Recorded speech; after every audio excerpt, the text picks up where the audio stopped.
আসসালামু আলাইকুম প্রিয় শিক্ষার্থীবৃন্দ, কথা মতো আমরা আবারও চলে এসেছি। সবাই শেয়ার দিবেন ইনশাল্লাহ, সবাই শেয়ার দিবেন। আমরা একটি ক্লাসে যেন তামাদি আইন রিভিশন করতে পারি ইনশাল্লাহ।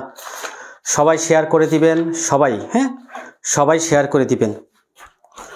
ওকে, যারা যুক্ত আছেন ইনশাল্লাহ সবাই শেয়ার করে দিবেন। 30 জন যুক্ত আছেন। আমরা চাচ্ছি একই ক্লাসে যেন তামাদি আইনটা আমরা 10টা নাম্বার ইনশাল্লাহ এই তামাদি আইন থেকে কোথা থেকে প্রশ্ন হবে, কিভাবে হবে, যেন একই ক্লাসে আমরা এই তামাদি আইনটা আত্মস্থ করতে পারি, পানির মতো সহজে মনে রাখতে পারি। সবাই বিভিন্ন গ্রুপে শেয়ার করে দিবেন। যারা যুক্ত ছিলেন তারা যেন সবাই যুক্ত হতে পারেন। ওকে ইনশাল্লাহ। ঘেমে গিয়েছিলাম তাই জামাটা পাল্টিয়ে আসলাম। আমরা স্বল্প সময়ে আবারও তামাদি আইনটা রিভিশন করব এবং আগামীকাল ইনশাল্লাহ সকাল থেকে আমাদের ফৌজদারি কার্যবিধির যে পদ্ধতিগত একটা আইন সেটা ইনশাল্লাহ রিভিশন করব। ওকে, তো সবার কাছে অনুরোধ থাকবে, আমাকে অনুপ্রাণিত করবেন শেয়ারের মাধ্যমে, বিভিন্ন গ্রুপে শেয়ার করে দিবেন, কমেন্ট দিবেন। ওকে, সো আমরা শুরু করব তামাদি আইন। 2 মিনিট, জাস্ট 2 মিনিট সবাই শেয়ার দিবেন। আমরা আবারও শুরু করব আমাদের সেই দুরন্ত জার্নি, যেন আমরা আজকে রাতের মধ্যেই 2টা আইন রিভিশন করে ফেললাম। কিচ্ছা কাহিনীর মতো যেন আমরা মনে রাখতে পারি। ছোটোবেলা যখন আমরা ছোট কালে নানি দাদির কাছে গল্প শুনতাম, গল্পর মধ্যে কিন্তু আমাদের টুইস্ট থাকতো। গল্পগুলো কিন্তু এখন আমাদের মনে আছে।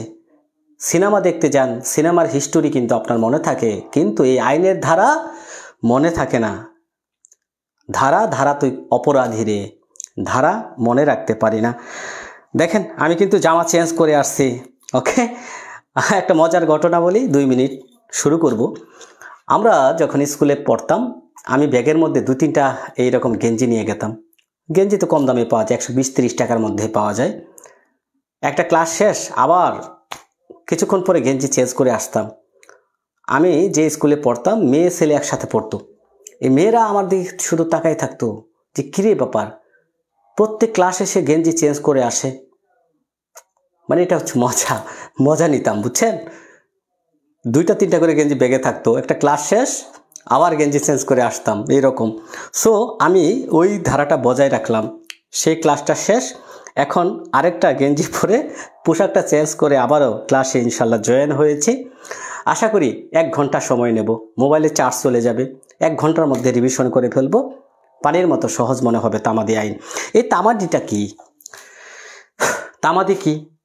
একটা বিস্কিটের প্যাকেট আমরা কিনি, বিস্কিটের প্যাকেটের মধ্যে একটা মেয়াদ লেখা থাকে যে এত তারিখ থেকে এত তারিখ পর্যন্ত এটা আপনি খেতে পারবেন, ব্যবহার করতে পারবেন। একটা পেস্ট যখন কিনি আমরা, দাঁতের পেস্ট, পেস্টের মধ্যে লেখা থাকে মেয়াদ, মেয়াদের উত্তীর্ণের পরে কিন্তু আমরা ওই পেস্ট ব্যবহার করতে পারি না। এটাই হচ্ছে তামাদি। সেমভাবে এই যে মামলাগুলো, দরখাস্ত, আপিল, রিভিউ, রিভিশন কত দিনের মধ্যে আদালতে দায়ের করতে হবে, কত দিনের মধ্যে দায়ের করতে হবে, এই যে নির্দিষ্ট একটা বিধিবিধান এই তামাদি আইনে আলোচনা করা আছে। তামাদি আইনটা হচ্ছে একটা পদ্ধতিগত আইন, তবে নিছক পদ্ধতিগত আইন নয়, এটা পদ্ধতি এবং মূল আইনের সমন্বয়। 78 জন যুক্ত আছেন, 78টা শেয়ার করে দিবেন। Okay sir, bar council order ক্লাসটা কবে নেবেন? নেব ইনশাল্লাহ নেব। সোমবারের মধ্যে পুরো রিভিশন করে ফেলবো। প্রত্যেক দিন ইনশাল্লাহ ক্লাস হবে, নো প্রবলেম। রিভিশন করব, রিভিশন করলে বারবার বিষয়টা মনে থাকে। একটা ধারার বেজিক যখন আপনার ভিতরে থাকবে, বার কাউন্সিল যেভাবে প্রশ্ন করুক উত্তর করতে পারবেন। আবার ধরে নেন এবার বার কাউন্সিলের পরীক্ষাটা মনে হয় সহজ হতে যাচ্ছে, বার কাউন্সিল পরীক্ষাটা সহজ হবে। আলহামদুলিল্লাহ বলি, সবাই পাশ করবেন সবাই। ওকে, সবাই শেয়ার করে দিবেন দুর্দান্ত গতিতে। শেয়ার করার উপকার আছে আপনার, কারণ এই যে শেয়ার করবেন, ভিডিওটা রেকর্ডের আপনার প্রোফাইলে থাকবে, আপনি পুনরায় দেখে নিতে পারবেন। এবং আমার দুরন্ত ল একাডেমিতে যারা যুক্ত আছেন ভালো, যারা যুক্ত হননি ফেসবুক পেজ লাইক, কমেন্টস এবং ফলো দিয়ে রাখবেন। ওকে, তো যে কথাটা বলতেছিলাম, তামাদি হচ্ছে এই যে আমরা একটা মামলা, একটা আপিল, একটা দরখাস্ত কত দিনের মধ্যে দায়ের করতে হবে, সেই বিধিবিধানটা তামাদি আইনের তফসিলগুলোর মধ্যে উল্লেখ আছে। আমরা একটা প্রথম তফসিল দেখব। তামাদি আইনে 3টা তফসিল আছে, একটা তফসিল বলবৎ আছে। প্রথম তফসিল, এই প্রথম তফসিলে 183টা অনুচ্ছেদ আছে। 83টা অনুচ্ছেদকে আবার 3 ভাগে ভাগ করা হয়েছে। প্রথম খণ্ডে রয়েছে 1 থেকে 149 মামলার তামাদি।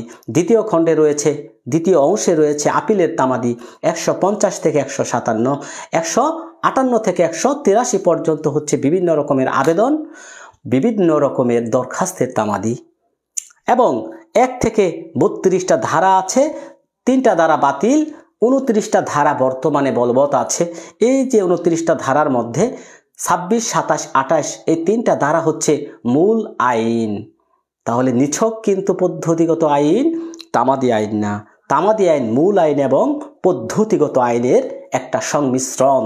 মনে থাকবে ইনশাল্লাহ। আলহামদুলিল্লাহ বললেন, যারা আলহামদুলিল্লাহ বলেছেন আল্লাহ তাদেরকে কবুল করুক। আলহামদুলিল্লাহ বলি আমরা সবাই। সো আমরা তামাদি আইন পড়ব। তামাদি আইনটা সহজেই মনে রাখবো, যে সকল ধারাগুলো গুরুত্বপূর্ণ। চলুন তামাদি আইনে আমরা দেখি। 1859 সালে সর্বপ্রথম বিধিবদ্ধ হয়। 1859 সালে দেওয়ানি কার্যবিধি যেদিন, যে সময়ে এটা হয়েছিল, সেই সময়ে 1859 সালে কার্যকর হয়। 1862 সালে কত তারিখে? 1 জানুয়ারি 1909 সাল থেকে এটা আবার পুনরায় কার্যকর হয়। 1908 সালের 9 নং আইন। এই যে দেওয়ানি কার্যবিধি 1908 সালের আইন, তেমনইভাবে তামাদি আইন হচ্ছে 1908 সালের আইন। তবে দেওয়ানি কার্যবিধি হচ্ছে 5 নং আইন। আমাদের এই তামাদি এখন যে আলোচনাটা করব সেটা হচ্ছে 9 নং আইন। তামাদি আইন কত নং আইন প্রশ্ন হতে পারে। 9 নং আইন। তামাদি আইনে বর্তমানে বলবৎ ধারা কয়টা? 29টা। যদি বলা হয় তামাদি আইনে মোট ধারা কয়টা? 32টা। তামাদি আইনে কয়টা খণ্ড আছে বলেন তো দেখি? খণ্ড আছে, খণ্ড নাই? ওকে, 183টা অনুচ্ছেদ, ঠিক আছে, 3টা খণ্ডে বিভক্ত। আইনের ধরন বিধিবদ্ধ এবং স্বয়ংসম্পূর্ণ একটা আইন, ঠিক আছে। তাহলে আমরা দেখেন তামাদি আইনটা সর্বশেষ 2004 সালে সংশোধন হয়। 2004 সালে সংশোধন হয়। একটা মামলা কত দিনের মধ্যে আদালতে দায়ের করবেন, একটা আপিল কত দিনের মধ্যে দায়ের করবেন, একটা দরখাস্ত বা আবেদন কত দিনের মধ্যে দায়ের করবেন, এই যে বিধানগুলো, পদ্ধতিগুলো, এই পদ্ধতিগুলোর বিধিবিধান আইনটাই হচ্ছে তামাদি আইন। তামাদি শব্দটি আরবি শব্দ বা আরবি ভাষা থেকে এসেছে, যার অর্থ হচ্ছে বারিত হওয়া, নিষেধ করা। তামাদি আইন শুধুমাত্র দেওয়ানি প্রকৃতির মূল মোকদ্দমার ক্ষেত্রে প্রযোজ্য। মূল মোকদ্দমা, ফৌজদারি মূল মোকদ্দমার ক্ষেত্রে তামাদি আইন প্রযোজ্য নয়। বেসিক নলেজ, সাধারণ প্রাসঙ্গিক আলোচনা আমরা শিখে ফেললাম। তামাদি আইন হচ্ছে পদ্ধতিগত আইন। তামাদি আইনটা কার্যকর হয় কত তারিখ থেকে? 1 জানুয়ারি 1909 সাল থেকে। তামাদি আইনটা হচ্ছে 1908 সালের 9 নং আইন। তামাদি আইন একটা পদ্ধতিগত আইন, তবে পদ্ধতিগত নিছক আইন না, এটা মূল আইনের সমন্বয়। কারণ 3টা ধারা হচ্ছে মূল আইনের ধারা, 27, 26, 29 ধারা। ওকে প্রিয় ভবিষ্যৎগণ, বন্ধুগণ, আইনজীবীগণ, আচ্ছা আমরা দেখি তামাদি আইনের কত ধারায় সুখাধিকারের সংজ্ঞা দেওয়া আছে। দেখি, কমেন্ট করেন। কনফিউশন প্রশ্নগুলো আমরা বলবো, করব, উত্তর দিবেন। তামাদি আইনের কত ধারায় সুখাধিকারের সংজ্ঞা দেওয়া হয়েছে? দেখি কে বলতে পারেন।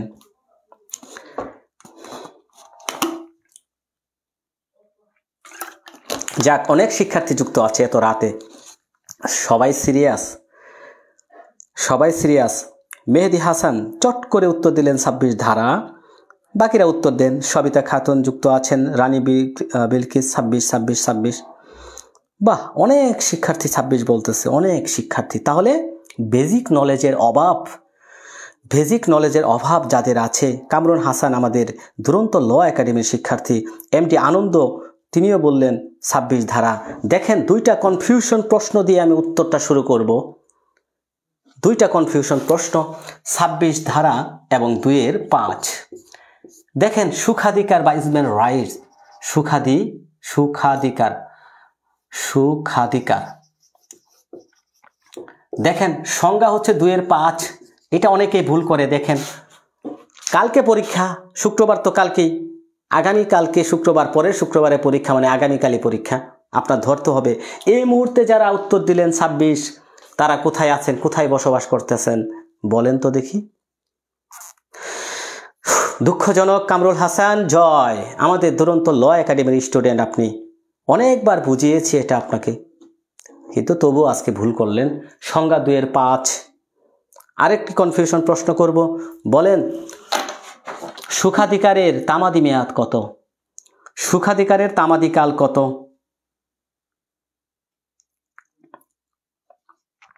সোহেলি মৃধা কপাল। গোলাম মুস্তফা যুক্ত আছেন আমাদের সাথে, প্রিয় ভাই, সিনিয়র ভাই। আপনারা কমেন্ট করেন তো দেখি। দেখেন, প্রথম প্রশ্নটা আমি এখানে দেখলাম, আমার হাতে মোবাইল, কিন্তু কে উত্তর দিচ্ছেন আমাকে দেখানো যাচ্ছে, আমি দেখতে পাচ্ছি। অনেকেই উত্তর দিলেন ভুল। অনেকে বললেন 26 ধারা। আদৌ কি 26 ধারায় তামাদি আইনের সংজ্ঞা আছে? নো, তামাদি আইনের সংজ্ঞা হচ্ছে 2-5। তাহলে 26 ধারাতে কি আছে? এই যে দেখেন, তামাদি মেয়াদ সংক্রান্ত যে বিধান, তামাদি কত? তামাদি আইনের সুখাধিকারের তামাদি কত? অনেকেই উত্তর দিচ্ছেন 20 বছর। শিরিন সুলতানা 20, নাসরিন আক্তার 20, আরও অনেকেই উত্তর দিচ্ছেন। অজয়শীলও বলছেন 20। অজয়শীল, আপনি কোথায় আছেন ভাই? এখনো তো ঘুরের মধ্যে আছেন আপনি, এখনো এক নাগারে 20 বছর বলছেন। সুফেলি খাতুন, দেখেন, তামাদি আইনের 2টা প্রশ্ন, জটিল 2টা প্রশ্ন কিন্তু এখানে জড়িত। 26 ধারা এবং 2-5 সংজ্ঞা যদি হয়, সাইলেন্ট মোড, মাথাটা ঠান্ডা রাখেন, আমার দিকে নজর দেন। আমার এই কালো চেহারার দিকে নজর দিতে বলি নাই, বুটের দিকে নজর দিতে বলেছি। যদি প্রশ্ন হয় তামাদি আইনের সংজ্ঞা কোথায় আছে, ডেফিনেশন 2-5, মনে থাকবে আজ থেকে, আর যেন ভুল না হয়। ওকে, তামাদি আইন তাহলে 26 ধারাতে কি আছে? কিভাবে সুখাধিকার অর্জন করা হয়, কিভাবে সুখাধিকার অর্জন হয়, অর্জনের পদ্ধতির কথা বলা হয়েছে 26 ধারাতে। মনে থাকবে? যারা ভুল করছেন মনে থাকবে, আশা করি মনে থাকবে। 156 জন, সবাই একটা করে শেয়ার দেন। আরও কিছু কনফিউশন প্রশ্ন দূর করে দিচ্ছি। আমি বলেছি তামাদি, সুখাধিকারের তামাদি কত? তামাদি মেয়াদ হচ্ছে কত? 2 বছর। 32 আর্টিকেল আর্টিকেল কত 32-এ বলা হচ্ছে 2 বছর। অনেকে বলছেন 20 বছর 60 বছর। 20 বছর 60 বছর কেন হবে? বিগত কিভাবে সুখাধিকার অর্জন হয়?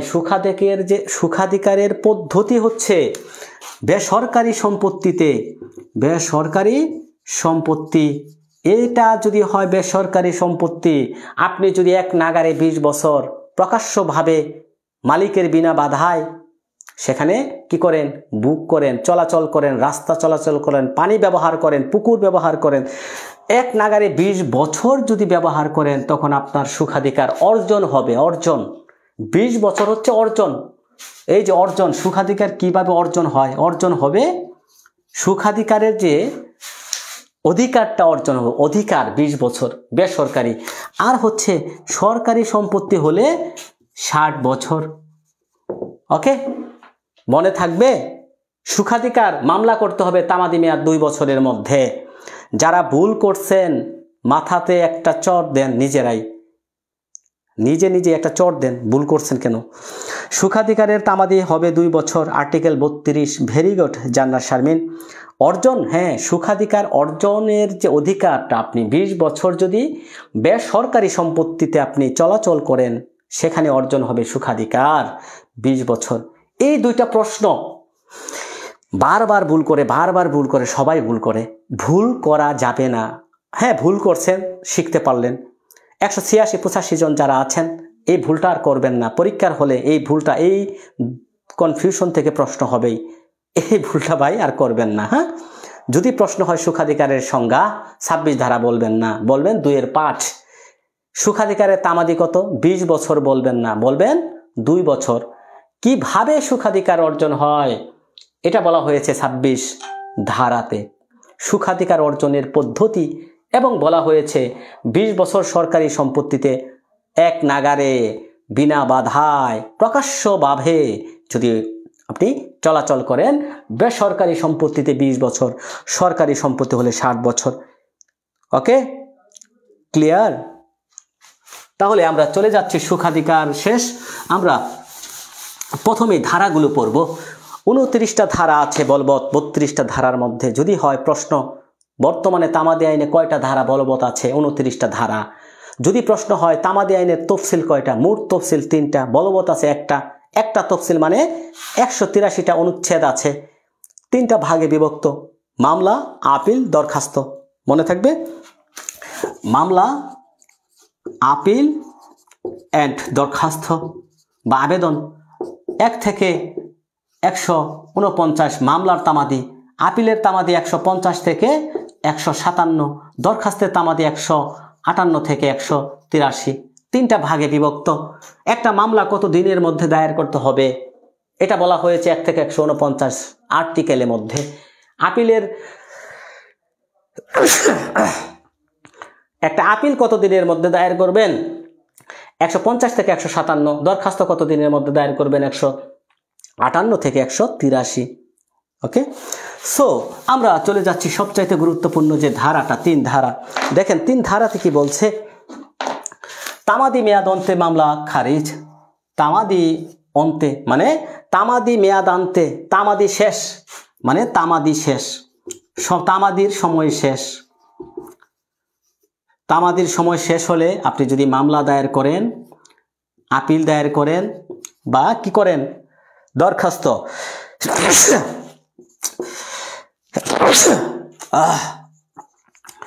তাহলে কি আদালত কি করবে? খারিজ করে দিবে। এখানে বিবাদী যদি কোনো আপত্তি তুলে, আপত্তি নাও তুলে তবুও আদালত মামলাটা কি খারিজ করে দিবে 3 ধারাতে। এটা আদালত বাধ্যতামূলক ক্ষমতা, এটা আদালত করতে বাধ্য। অর্থাৎ একটা তামাদি মেয়াদ শেষ, 3 ধারাতে যে কথাটা বলা হচ্ছে, তামাদি মেয়াদ শেষ, মামলা, আপিল, দরখাস্ত, 3টা বিষয়ের কথা উল্লেখ আছে 3 ধারাতে। সহজে মনে রাখুন, 3 ধারাতে বলছে তামাদি মেয়াদান্তে দায়েরকৃত মামলা, আপিল, দরখাস্ত খারিজ। তামাদি মেয়াদ শেষে আপনি মামলা করলেন, আপিল করলেন, দরখাস্ত করলেন, আদালত কি করবে? খারিজ করে দিবে। যদি বিবাদী পক্ষ আপত্তি নাও তুলে, তবুও মামলা খারিজ করে দিবে, আদালত এটা কি বাধ্য। তাহলে 3 ধারা মুখস্থ করে ফেলেন। 3 ধারাতে বলা হচ্ছে 3টা বিষয়ের কথা, মামলা, আপিল, দরখাস্ত। তামাদি মেয়াদ শেষে দায়ের করা হলে আদালত বাধ্যতামূলকভাবে সেটা খারিজ করবে, বিবাদী আপত্তি না তুললেও। শেষ, 3 ধারা শেষ। 4 ধারাতে চলে যাচ্ছি। 4 ধারা রিভিশন দ্রুতই তো চলে যাব, তাই না? 4 ধারা কি বলছে? ধরেন আপনার বন্ধের দিন যদি তামাদি মেয়াদ শেষ হয়, বন্ধ তামাদি মেয়াদ যেদিন শেষ, তামাদি মেয়াদ যেদিন শেষ হবে সেদিন আদালত বন্ধ। সেদিন আদালত কি বন্ধ আছে না? ধরেন আগামীকাল শুক্রবার, কালকে হচ্ছে একটা মামলা দায়েরের শেষ দিন। আগামীকাল শুক্রবার, আগামীকাল শুক্রবার বন্ধের দিন, আদালত খোলা নাই, কালকে হচ্ছে তামাদি মেয়াদের শেষ দিন। তাহলে আপনি মামলাটা দায়ের করবেন শেষ দিনে, কালকে তো পারছেন না। যেদিন প্রথম কার্য দিবস, আদালত যেদিন প্রথম খুলবে, যেদিন বন্ধ, যেদিন প্রথম খুলবে আদালত, যেদিন প্রথম আদালত খুলবে সেদিন আপনি মামলাটা দায়েরের শেষ দিন বলে গণ্য হবে, দায়েরের শেষ দিন। 4 ধারা, ওকে? 4 ধারাতে কি বলছে, ক্লিয়ার না? আদালত বন্ধ থাকা অবস্থায় যদি তামাদি মেয়াদ শেষ হয়, যেমন ধরেন শুক্রবার কালকে হচ্ছে একটা মামলা দায়েরের শেষ দিন, আপিল দায়েরের শেষ দিন, তাহলে আপনি কিভাবে দায়ের করবেন? আপনার সময় হচ্ছে রবিবারে দায়ের করবেন, রবিবার কোর্ট খোলা, কাল বন্ধ, শুক্রবার বন্ধ। যেদিন প্রথম কার্য দিবস, যেদিন প্রথম খুলবে সেদিন আপনি মামলাটা কি করবেন, দায়ের করবেন, সেদিনই হচ্ছে শেষ দিন। 3 ধারা, 4 ধারা শেষ। 5 ধারাতে চলে যাচ্ছি। গুরুত্বপূর্ণ হচ্ছে সবচাইতে 5 ধারা। 5 ধারাতে কি বলছে? 5টি ক্ষেত্রে, 5 ধারা 5টি ক্ষেত্রের কথা বলা হচ্ছে। 5টি ক্ষেত্রে আপনি কি করতে পারেন? বিলম্ব মওকুফ চাইতে পারেন। বিলম্ব মওকুফ, কন্ডেনেশন অফ ডিলে, যাকে বলা হয় বিলম্ব মওকুফ, কন্ডেনেশন অফ ডিলে। এটা প্রথমে বলে রাখি, মূল মামলার ক্ষেত্রে প্রযোজ্য না। মূল মামলা প্রযোজ্য নয়, এটা মূল মামলার ক্ষেত্রে প্রযোজ্য নয়, এটা মনে রাখবেন। অনেকেই ভুল করেন যে এ নামক ব্যক্তি করিমের নামে একটা মামলা করলো, তামাদি মেয়াদ শেষে সে বিলম্ব মওকুফ চাইলো, আদালত কি বিলম্ব মওকুফ মঞ্জুর করতে পারে? অনেকেই পারে, হ্যাঁ পারে, বিলম্ব মওকুফ চাইতে পারবে না। মূল মামলার ক্ষেত্রে বিলম্ব মওকুফ নাই। তাহলে কিসের জন্য আছে? 5টা কি? 5টি ক্ষেত্রে আপনার বিলম্ব মওকুফ চাইতে পারে। বিলম্ব মওকুফ কি? অনেকেই প্রশ্ন করবে। বিলম্ব মওকুফ হচ্ছে আদালত আপনার যে তামাদি মেয়াদ শেষে আপনি একটা কি করলেন, আপিল, দরখাস্ত, রিভিশন দায়ের করলেন। আপনার কত দিনের বিলম্ব হয়েছে? ধরেন 1 মাস। আপনার একটা আপিল দায়ের করার তামাদি মেয়াদ হচ্ছে 1 মাস। 1 মাস পরে আপনি দায়ের করলেন। কতদিন পরে দায়ের করলেন? 1 মাস শেষে আরও 1 মাস পরে দায়ের করলেন। কেন দেরি হলো? ওই দেরিগুলো কেন হলো? কেন আপনার লেট হলো? কেন আপনি সময়টা বিলম্ব হলো? এই যে বিলম্বের কারণটা আপনি আদালতকে ব্যাখ্যা করবেন। আদালত যদি সন্তুষ্ট হয়, তার স্বেচ্ছাধীন ক্ষমতা বলে আদালত আপনার এই যে তামাদি মেয়াদ মার্জনা করবেন, তামাদি মার্জনা, বিলম্ব মওকুফ করবেন, এটাকে বলা হয় কন্ডেনেশন অফ ডিলে। তবে অবশ্যই এটা আদালতের স্বেচ্ছাধীন ক্ষমতা। কতদিন আপনি তামাদি বিলম্ব হয়েছে, প্রত্যেকটা দিনের ব্যাখ্যা, যথাযথ ব্যাখ্যা আদালতকে প্রদর্শন করতে হবে। যথাযথ ব্যাখ্যা যদি আদালতে আপনি প্রদর্শন করতে না পারেন, তাহলে আদালত বিলম্ব মওকুফ করবে না। অবশ্যই আদালতের সন্তুষ্টি অর্জন করতে হবে। প্রত্যেক দিনের সুনির্দিষ্ট ব্যাখ্যা আদালতে প্রদান করতে হবে। কয়টি ক্ষেত্রে আপনি পারেন চলুন দেখে নিই। 1 নম্বরে আমি বলি আপিল, 2 নম্বরে হচ্ছে লিভ টু আপিল, তারপরে হচ্ছে রিভিউ, 4 নম্বরে হচ্ছে রিভিশন এবং 5 নম্বরে হচ্ছে বিভিন্ন আবেদন। ঠিক আছে, বিভিন্ন প্রকার যে দরখাস্ত বা আবেদন। এই যে 5টি ক্ষেত্র, appeal, leave to appeal, review, revision, বিভিন্ন রকমের আবেদন, এই 5টি ক্ষেত্রে আদালত কি করবে?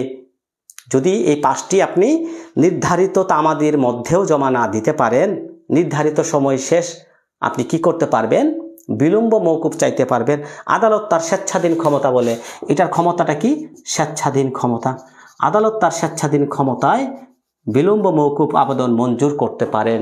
এটাই হচ্ছে কন্ডেনেশন অফ ডিলে বা তামাদি মার্জনা চাইতে পারেন। মূল মামলার ক্ষেত্রে এটা প্রযোজ্য নয়। 5 ধারায় clear? Appeal, leave to appeal, review, revision, অন্যান্য দরখাস্ত, এই 5টি ক্ষেত্রে তামাদি আইনের এই 5টি ক্ষেত্রে প্রযোজ্য, অন্য অন্য কোনো ক্ষেত্রে প্রযোজ্য না, মূল মামলার ক্ষেত্রে প্রযোজ্য না। এটা আদালতের স্বেচ্ছাধীন ক্ষমতা, এটা অবশ্যই আদালতকে সন্তুষ্টি করতে হবে, আদালত সন্তুষ্টি হলে করতে পারেন। অবশ্যই আরেকটা কথা মনে রাখবেন, কি মনে রাখবেন, প্রত্যেকটা দিনের ব্যাখ্যা আদালতে আপনাকে প্রদর্শন করতে হবে, যথেষ্ট কারণ, উপযুক্ত কারণ, সাফিসিয়েন্ট কস্ট। কি কারণ? যেমন আপনি অসুস্থ ছিলেন, আপনি কারাগারে ছিলেন, আপনার বাড়িতে লোক মারা গেছে, ইত্যাদি ইত্যাদি বিভিন্ন কারণে আপনি তামাদি মার্জনা চাইতে পারেন। ওকে, চলে যাচ্ছি 6 ধারাতে। 6 ধারাটা কিন্তু খুবই গুরুত্বপূর্ণ। এখন 6 ধারা থেকে 5 ধারা থেকে প্রশ্ন একটা হবেই, এইটুকু বুঝতে পারলেই হবে। 6 ধারাতে বলছে লিগেল ডিসেবিলিটি, বৈধ অক্ষমতা। 6 ধারা থেকে বলছে বৈধ অক্ষমতা। বৈধ অক্ষমতা কয় শ্রেণীর? 3 শ্রেণীর ব্যক্তিকে বৈধ অক্ষমতায় আখ্যায়িত করা যায়। 3 শ্রেণীর ব্যক্তির কথা বলা হচ্ছে। 3 শ্রেণীর ব্যক্তি কি কি বলেন তো দেখি, কি কি? নাবালক, 1 নাম্বার হচ্ছে নাবালক। 2 নাম্বার হচ্ছে কি? পাগল বা উন্মাদ, পাগল বা উন্মাদ, আনসান মাইন্ড। এবং 3 নাম্বারে কি বলেন তো দেখি? জড় বুদ্ধি সম্পন্ন ব্যক্তি, জড় বুদ্ধি সম্পন্ন ব্যক্তি। এই যে 3 শ্রেণীর ব্যক্তির কথা বলছে, এই 3 শ্রেণীর ব্যক্তি হচ্ছে কি? 3 শ্রেণীর ব্যক্তিকে বলা হয় বৈধ অক্ষমতা। এই যে বৈধ অক্ষমতা 3 শ্রেণীর ব্যক্তি, একটা মামলা দায়ের করার জন্য তামাদি ধরেন 12 বছর। ধরেন এই যে সুনির্দিষ্ট প্রতিকার আইনে আপনি 8 ধারায় মামলা করবেন, ধরেন 12 বছর তামাদি মেয়াদ। সো এই 12 বছরের মধ্যে আপনি নাবালক থাকতে পারেন, পাগল থাকতে পারেন, জড় বুদ্ধি সম্পন্ন হতে পারেন। আপনি যখন এই 12 বছরের মধ্যে নাবালক, পাগল, জড় বুদ্ধি, তখন আপনি কি মামলা করতে পারবেন না। আপনি যখন সুস্থ হবেন, সুস্থ হওয়ার পর থেকে আপনার তামাদি গণনা শুরু হবে, তখন আপনার তামাদি মেয়াদ স্থগিত থাকবে। এটাই হচ্ছে বৈধ অক্ষমতা। তাহলে বৈধ অক্ষমতা বা লিগেল ডিসেবিলিটি 3টি ক্ষেত্রে প্রযোজ্য, 3 জন ব্যক্তির ক্ষেত্রে প্রযোজ্য। নাবালক, পাগল, জড়বুদ্ধি। ধরেন একটা মামলা করার তামাদি মেয়াদ 12 বছর, 6 বছর বা 6 মাস যাই বলি। যখন আপনি ওই সময়ে মামলা করার যে তামাদি মেয়াদ, যখন আপনার অধিকার অর্জন হবে একটা মামলা করার, তখন আপনি জড়বুদ্ধি, পাগল বা উন্মাদ, সেই ক্ষেত্রে আপনার তামাদি গণনা স্থগিত থাকবে। যখন আপনি লিগেল ডিসেবিলিটি থেকে সুস্থ হবেন, সুস্থ, ধরেন 18 বছর নাবালক, আপনি সাবালক হলেন, তখন আপনার তামাদি মেয়াদ গণনা শুরু হবে। ওকে, এটাই হচ্ছে লিগেল ডিসেবিলিটি বা বৈধ অক্ষমতা। এখন দেখেন আমরা 6 ধারার 4টা উপধারা আছে। 4টা উপধারা 6-1, 6-1, এই যে কি দেখলাম, নাবালক, এখানে লিখে রাখি, হ্যাঁ, নাবালক, পরে পাগল বা উন্মাদ বা জড়বুদ্ধি, 3টা, তাই না? এই 3টা দেখা যাচ্ছে আপনি যখন একটা মামলা করার অধিকার অর্জন করলেন, এই যে 3টা, 1, 2, 3, এই 3টার মধ্যে একটিতে আক্রান্ত, ঠিক আছে? তখন আপনি সুস্থ না হওয়া পর্যন্ত তামাদি গণনা স্থগিত থাকবে। তামাদি গণনা কি থাকবে? স্থগিত থাকবে। তাহলে একটার কথা বলা হচ্ছে, 6-1-এ একটার কথা। 3টার মধ্যে যে কোনো একটাতে যদি আপনি আক্রান্ত হন, সুস্থ না হওয়া পর্যন্ত তামাদি গণনা স্থগিত থাকবে। ক্লিয়ার? 6-2 দেখেন কি বলছে। 6-2-এ বলছে যে একটি থেকে সুস্থ হওয়ার সাথে সাথে, সুস্থ হয়ে অন্যটিতে আক্রান্ত হলে উভয় অপারগতা দূর না হওয়া পর্যন্ত বা সুস্থ হওয়া না পর্যন্ত তার তামাদি গণনা কি থাকবে? তামাদি গণনা স্থগিত থাকবে। যেমন ধরেন আপনি নাবালক থাকা অবস্থায় আপনি সাবালক হওয়ার আগেই পাগল হয়ে গেলেন, তাহলে 6-2-এ বলা হচ্ছে 2টা অক্ষমতা অবসান না হওয়া পর্যন্ত আপনার তামাদি গণনা স্থগিত থাকবে। ক্লিয়ার না? একে বলছে একটার কথা, 6-2-এ বলছে 2টার কথা। এইভাবে মনে রাখবেন যে একটি থেকে সুস্থ না হয়ে যদি আরেকটাতে পতিত হয়, ধরেন নাবালক থাকা অবস্থায় পাগল হয়ে গেলেন, 2টা থেকে সুস্থ না হওয়া পর্যন্ত আপনার তামাদি গণনা স্থগিত থাকবে, তামাদি গণনা হবে না। যখন সুস্থ হবেন তখন থেকে তামাদি গণনা শুরু হবে। ক্লিয়ার? 3 নম্বরে যাই। 6 এর 3-এ বলছে যে আপনি এই যে অক্ষমতা থাকা অবস্থায় যদি মৃত্যুবরণ করেন, অক্ষমতা থাকা অবস্থায় আপনার কি হলো? মৃত্যু হলো। মৃত্যু হইলে, হ্যাঁ আমি লিখি, সহজেই লিখি, মৃত্যু হইলে কি হবে? বৈধ যে প্রতিনিধি আছে, বৈধ প্রতিনিধি কি উপযুক্ত না হওয়া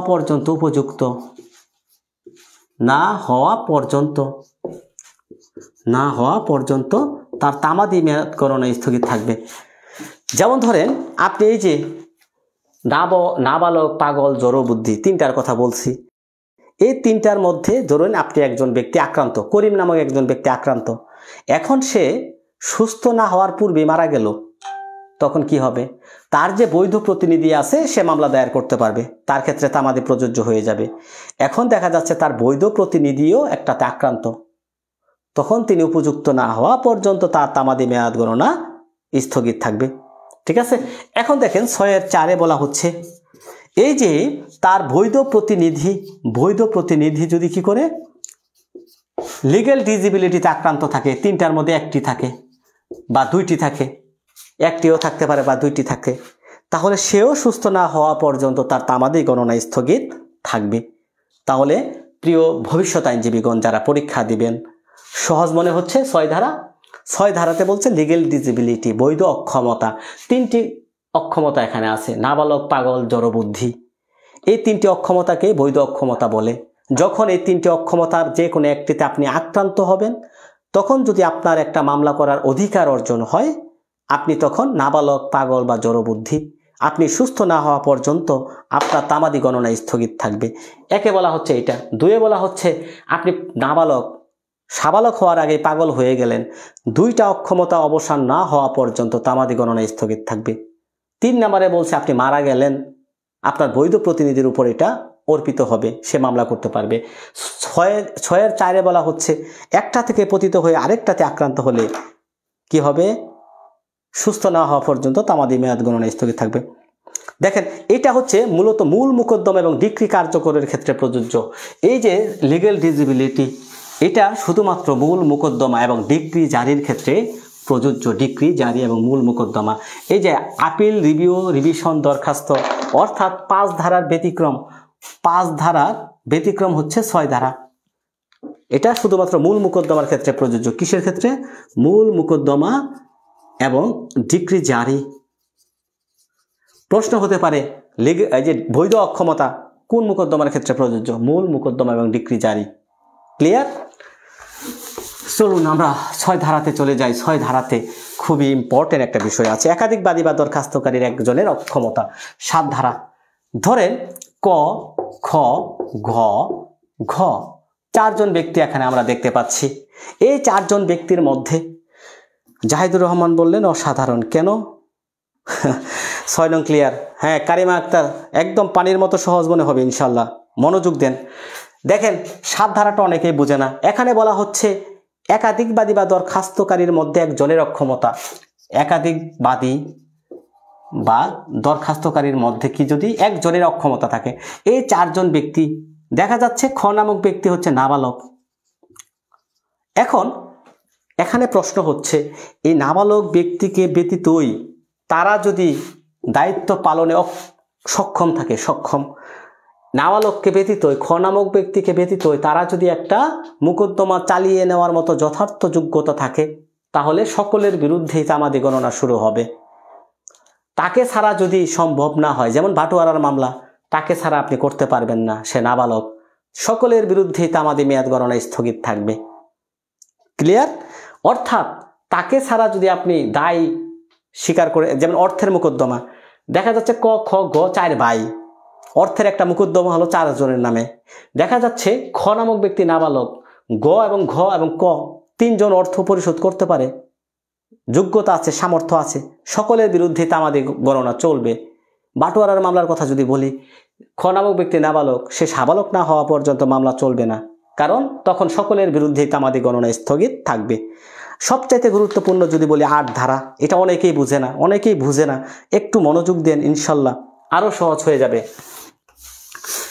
হ্যাঁ, যারা যুক্ত ছিলেন সুনির্দিষ্ট প্রতিকার আইনের প্রথম ক্লাসে, সেই ক্লাসটা দেখে নেবেন যারা দেখেননি। ওকে, যারা সুনির্দিষ্ট প্রতিকার আইনের যে ক্লাসটা নিয়েছিলাম, একই ক্লাসে ইনশাল্লাহ 10 নাম্বার পাবেন আশা করি, যদি মনোযোগ দিয়ে ক্লাসটা দেখেন।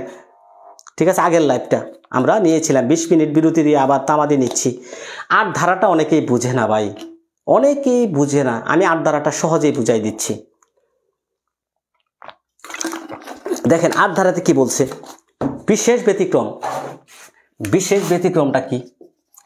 বিশেষ ব্যতিক্রম আমি বলি শুনেন, একটা ধারার মূল বিষয় জানা থাকলে যেভাবে প্রশ্ন হোক উত্তর করতে পারবেন। দেখেন এই যে লিগেল বৈধ অক্ষমতা, নাবালক, তারপরে হচ্ছে কি পাগল বা জড়বুদ্ধি, এই 3টা আমরা দেখেছি, তাই না? দেখলাম 6 ধারাতে। এখন আপনি বৈধ অক্ষমতা শেষ হওয়ার পরে আপনি তামাদি পাবেন কতটুকু, এই 8 ধারাতে এটাই হচ্ছে মূল বিষয়।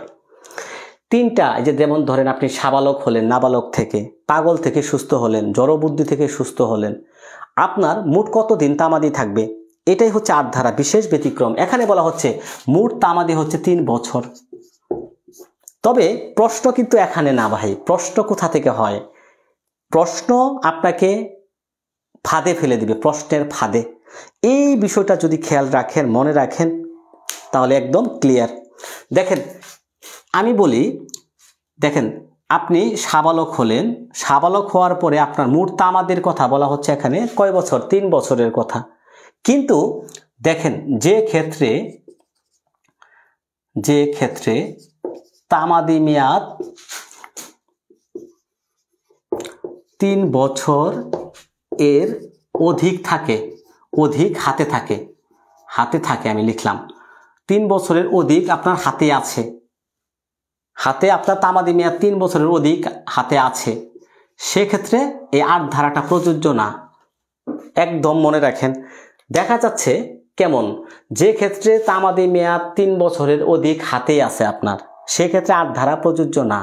কেমন? উদাহরণটা ভালো করে লক্ষ্য করেন। ধরেন আমরা জানি 8 ধারাতে 3 বছরের কথা বলছে, যে লিগেল ডিসেবিলিটি থেকে সুস্থ হওয়ার পর তামাদি মেয়াদ 3 বছর। কখন হবে দেখেন, এই যে আপনি পাগল, নাবালক, জড়বুদ্ধি যাই থাকেন না কেন, আপনার একটা মামলা করার কথা ধরেন 12 বছরের মধ্যে, 12 বছরের মধ্যে, খেয়াল করবেন ভালো করে। হ্যাঁ, ধরেন নাবালক, সে যখন তার বয়স যখন ধরেন 6 বছর, তখন সে মামলা করার অধিকার অর্জন করে। এখন 6 বছর থেকে 18 বছর বাদ দেন, কত বছর? 12 বছর। তার তামাদি মেয়াদ আছে 12 আর 6 কত? 18 না? তার তখন 6 বছর বয়স বা 5 বছর বয়স ধরি, আরো কমাই দিলাম 5 বছর। ক নামক ব্যক্তির 5 বছর যখন বয়স, তখন তার তামাদি মেয়াদ ছিল কত? তার তামাদি মেয়াদ ধরেন 12 বছরের মধ্যে মামলা করতে হবে, একটা সত্য সাব্যস্ত খাস দখলের মোকদ্দমা। সিম্পল আমরা উদাহরণ দিয়ে বোঝাচ্ছি। নাবালক, ক নামক ব্যক্তি নাবালক, তখন সে সাবালক হলো 18 বছর বয়সে, এটা আমরা জানি। তাহলে তার হাতে কি আরো সময় আছে? সময় নাই। তাহলে তার তামাদি মেয়াদ কত? 12 বছর কিন্তু ছিল। সে যখন সুস্থ হলো তার হাতে আর কোনো সময় নাই, কারণ 5 বছর, তাহলে তার তামাদি মেয়াদ শেষ, 12 বছর শেষ হয়ে গেছে না? তখন তিনি পাবেন 3 বছর। যদি হাতে কোনো সময় না থাকে তখন তামাদি মেয়াদ পাবেন 3 বছর। হ্যাঁ, এখন আরেকটা উদাহরণ দিই। ধরেন তার বয়স যখন 13 বছর, তখন একটা মামলা করার অধিকার অর্জন হয়। 18 বছর বয়সে সে সুস্থ হলো, সাবালক হলো, তাহলে 13, 14, 15, 16, 17, 18, তাহলে কত? 6 বছর চলে গেছে। তার হাতে আছে আরো 6 বছর। তাহলে সে কতটুকু পাবে? সে 1 বছরও আর পাবে না। মানে 8 ধারা তার ক্ষেত্রে প্রযোজ্য না, কারণ তার হাতে তো অলরেডি 6 বছর আছে। মানে একজন ব্যক্তির বয়স যখন 13 বছর, সে নাবালক, তখন তার উপর একটা মামলা করার অধিকার অর্জন হয়। অধিকারটা কি? ধরেন 12 বছরের মধ্যে সত্য সাব্যস্ত খাস দখলের মামলা। এখন 13 বছর বয়সে সে নাবালক, সে সুস্থ হলো 18 বছরে, তাহলে 6 বছর এখান থেকে চলে গেল 12 বছর থেকে, তার হাতে আরও কিন্তু 6 বছর আছে না? এখন তার হাতে যেহেতু 6 বছর আছে, তাহলে 8 ধারাতে সে কোনো সুবিধা আর পাবে না। মানে হচ্ছে তার হাতে যদি 12 বছরের মধ্যে একদিনও না থাকে, তাহলে সে পাবে মাত্র 3 বছর, সে পাবে মাত্র 3 বছর। এটাই হচ্ছে 8 ধারা। 8 ধারাতে কি বলছে যে আপনার হাতে যদি 3-এর অধিক সময় থাকে, তাহলে আপনি আর কোনো 8 ধারার সুবিধা পাচ্ছেন না। 3 বছরের কম যদি থাকে, ধরেন আপনার হাতে আছে 2 বছর, আপনার 12 বছরের মধ্যে 10 বছর আপনি লিগ্যাল ডিসেবিলিটিতে আক্রান্ত ছিলেন, হাতে আছে 2 বছর, তাহলে আপনি কত বছর পাবেন? 1 বছর যোগ হবে, মোট পাবেন 3 বছর, তাহলে যোগ হবে 1 বছর, মোট পাবেন 3 বছর। কথা ক্লিয়ার? আরও কিন্তু আছে ভাই, এখানে আরেকটা কিন্তু আছে, কিন্তুটা কি বলে দিচ্ছি। যেমন ধরেন দখল উদ্ধারের মামলা 6 মাস, শুধু দখল উদ্ধার 6 মাস, ঠিক আছে? এই যে 6 মাস বা ধরেন 3 বছরের মধ্যে, বা এই যে দলিল সংশোধনের মামলা ধরেন, দলিল সংশোধনের মামলা 3 বছরের মধ্যে করবেন, না ধরি চুক্তির মামলা, এটা ধরি কথার কথা, চুক্তি প্রবলের মামলা ধরেন 1 বছর, এই ক্ষেত্রে কি 3 বছর পাবেন? না, এখানেও আপনি 8 ধারার সুবিধা পাচ্ছেন না, যা আছে তাই পাবেন। আপনি যখন দখল উদ্ধারের মামলা করবেন, কথার কথা, আপনি তখন লিগ্যাল ডিসেবিলিটিতে আক্রান্ত, 12 বছর 13 বছর আপনি জড়বুদ্ধি ছিলেন, শেষ, তখন আপনি 6 মাসই পাবেন, যা লেখা আছে তামাদি আইনে যা আছে তাই পাবেন। 1 বছর থাকলে 1 বছরই পাবেন। অর্থাৎ এই যে 3 বছরের অধিক যে মামলাগুলো, 3 বছরের অধিক যে তামাদি মেয়াদগুলো, ওই তামাদি মেয়াদগুলো যদি শেষ হয়ে যায়, সেক্ষেত্রে আপনি পাবেন 3 বছর।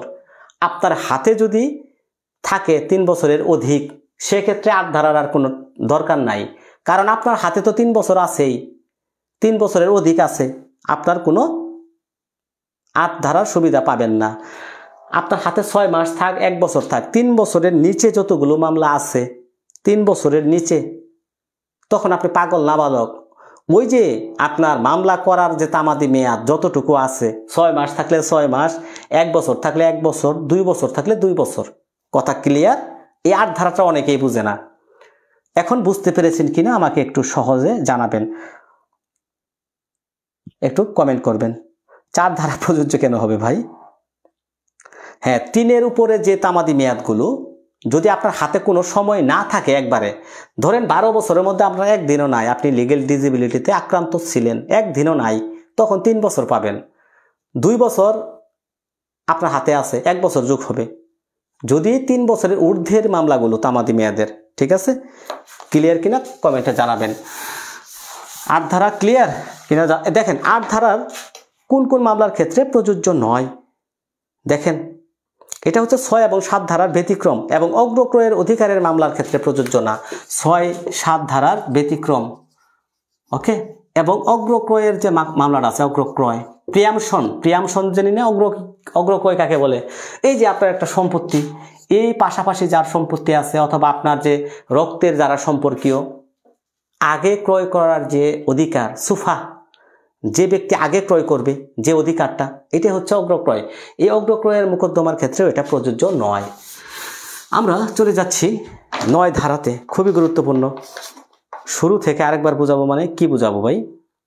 এই 9 ধারা 8 ধারা এটা আপনি আবার দেখে নেবেন, কারণ হচ্ছে মোবাইলের চার্জ শেষ, বারবার বোঝালে অনেক কিছু। আপনি এইটুকু আরেকটু বার মনোযোগ দিয়ে প্রথম থেকে দেখবেন। মূল কথা হচ্ছে 3 বছরের অধিক যদি আপনার হাতে থাকে, তামাদি আইনের 8 ধারার প্রযোজ্য আপনার ক্ষেত্রে না। 3 বছরের নিচে যদি থাকে, সেক্ষেত্রে আপনার কি হবে? যুগ হয়ে 3 বছর যুগ হবে। এবং 6 মাসের যে তামাদিগুলো, 1 বছরের যে তামাদিগুলো নির্দিষ্ট করা আছে, ওইটাই পাবেন। 3 বছর আর তখন প্রযোজ্য হবে না। হ্যাঁ, এটা হচ্ছে মূল বিষয়। প্রথমে বুঝতে পারছি, তারপর আবার গুলিয়ে ফেলেছি। সুহেলি, প্রথমে বুঝতে পারছেন, আবার গুলিয়ে ফেলেছেন। সহজ কথা দেখেন, আর ধারাতে বিশেষ ব্যতিক্রম।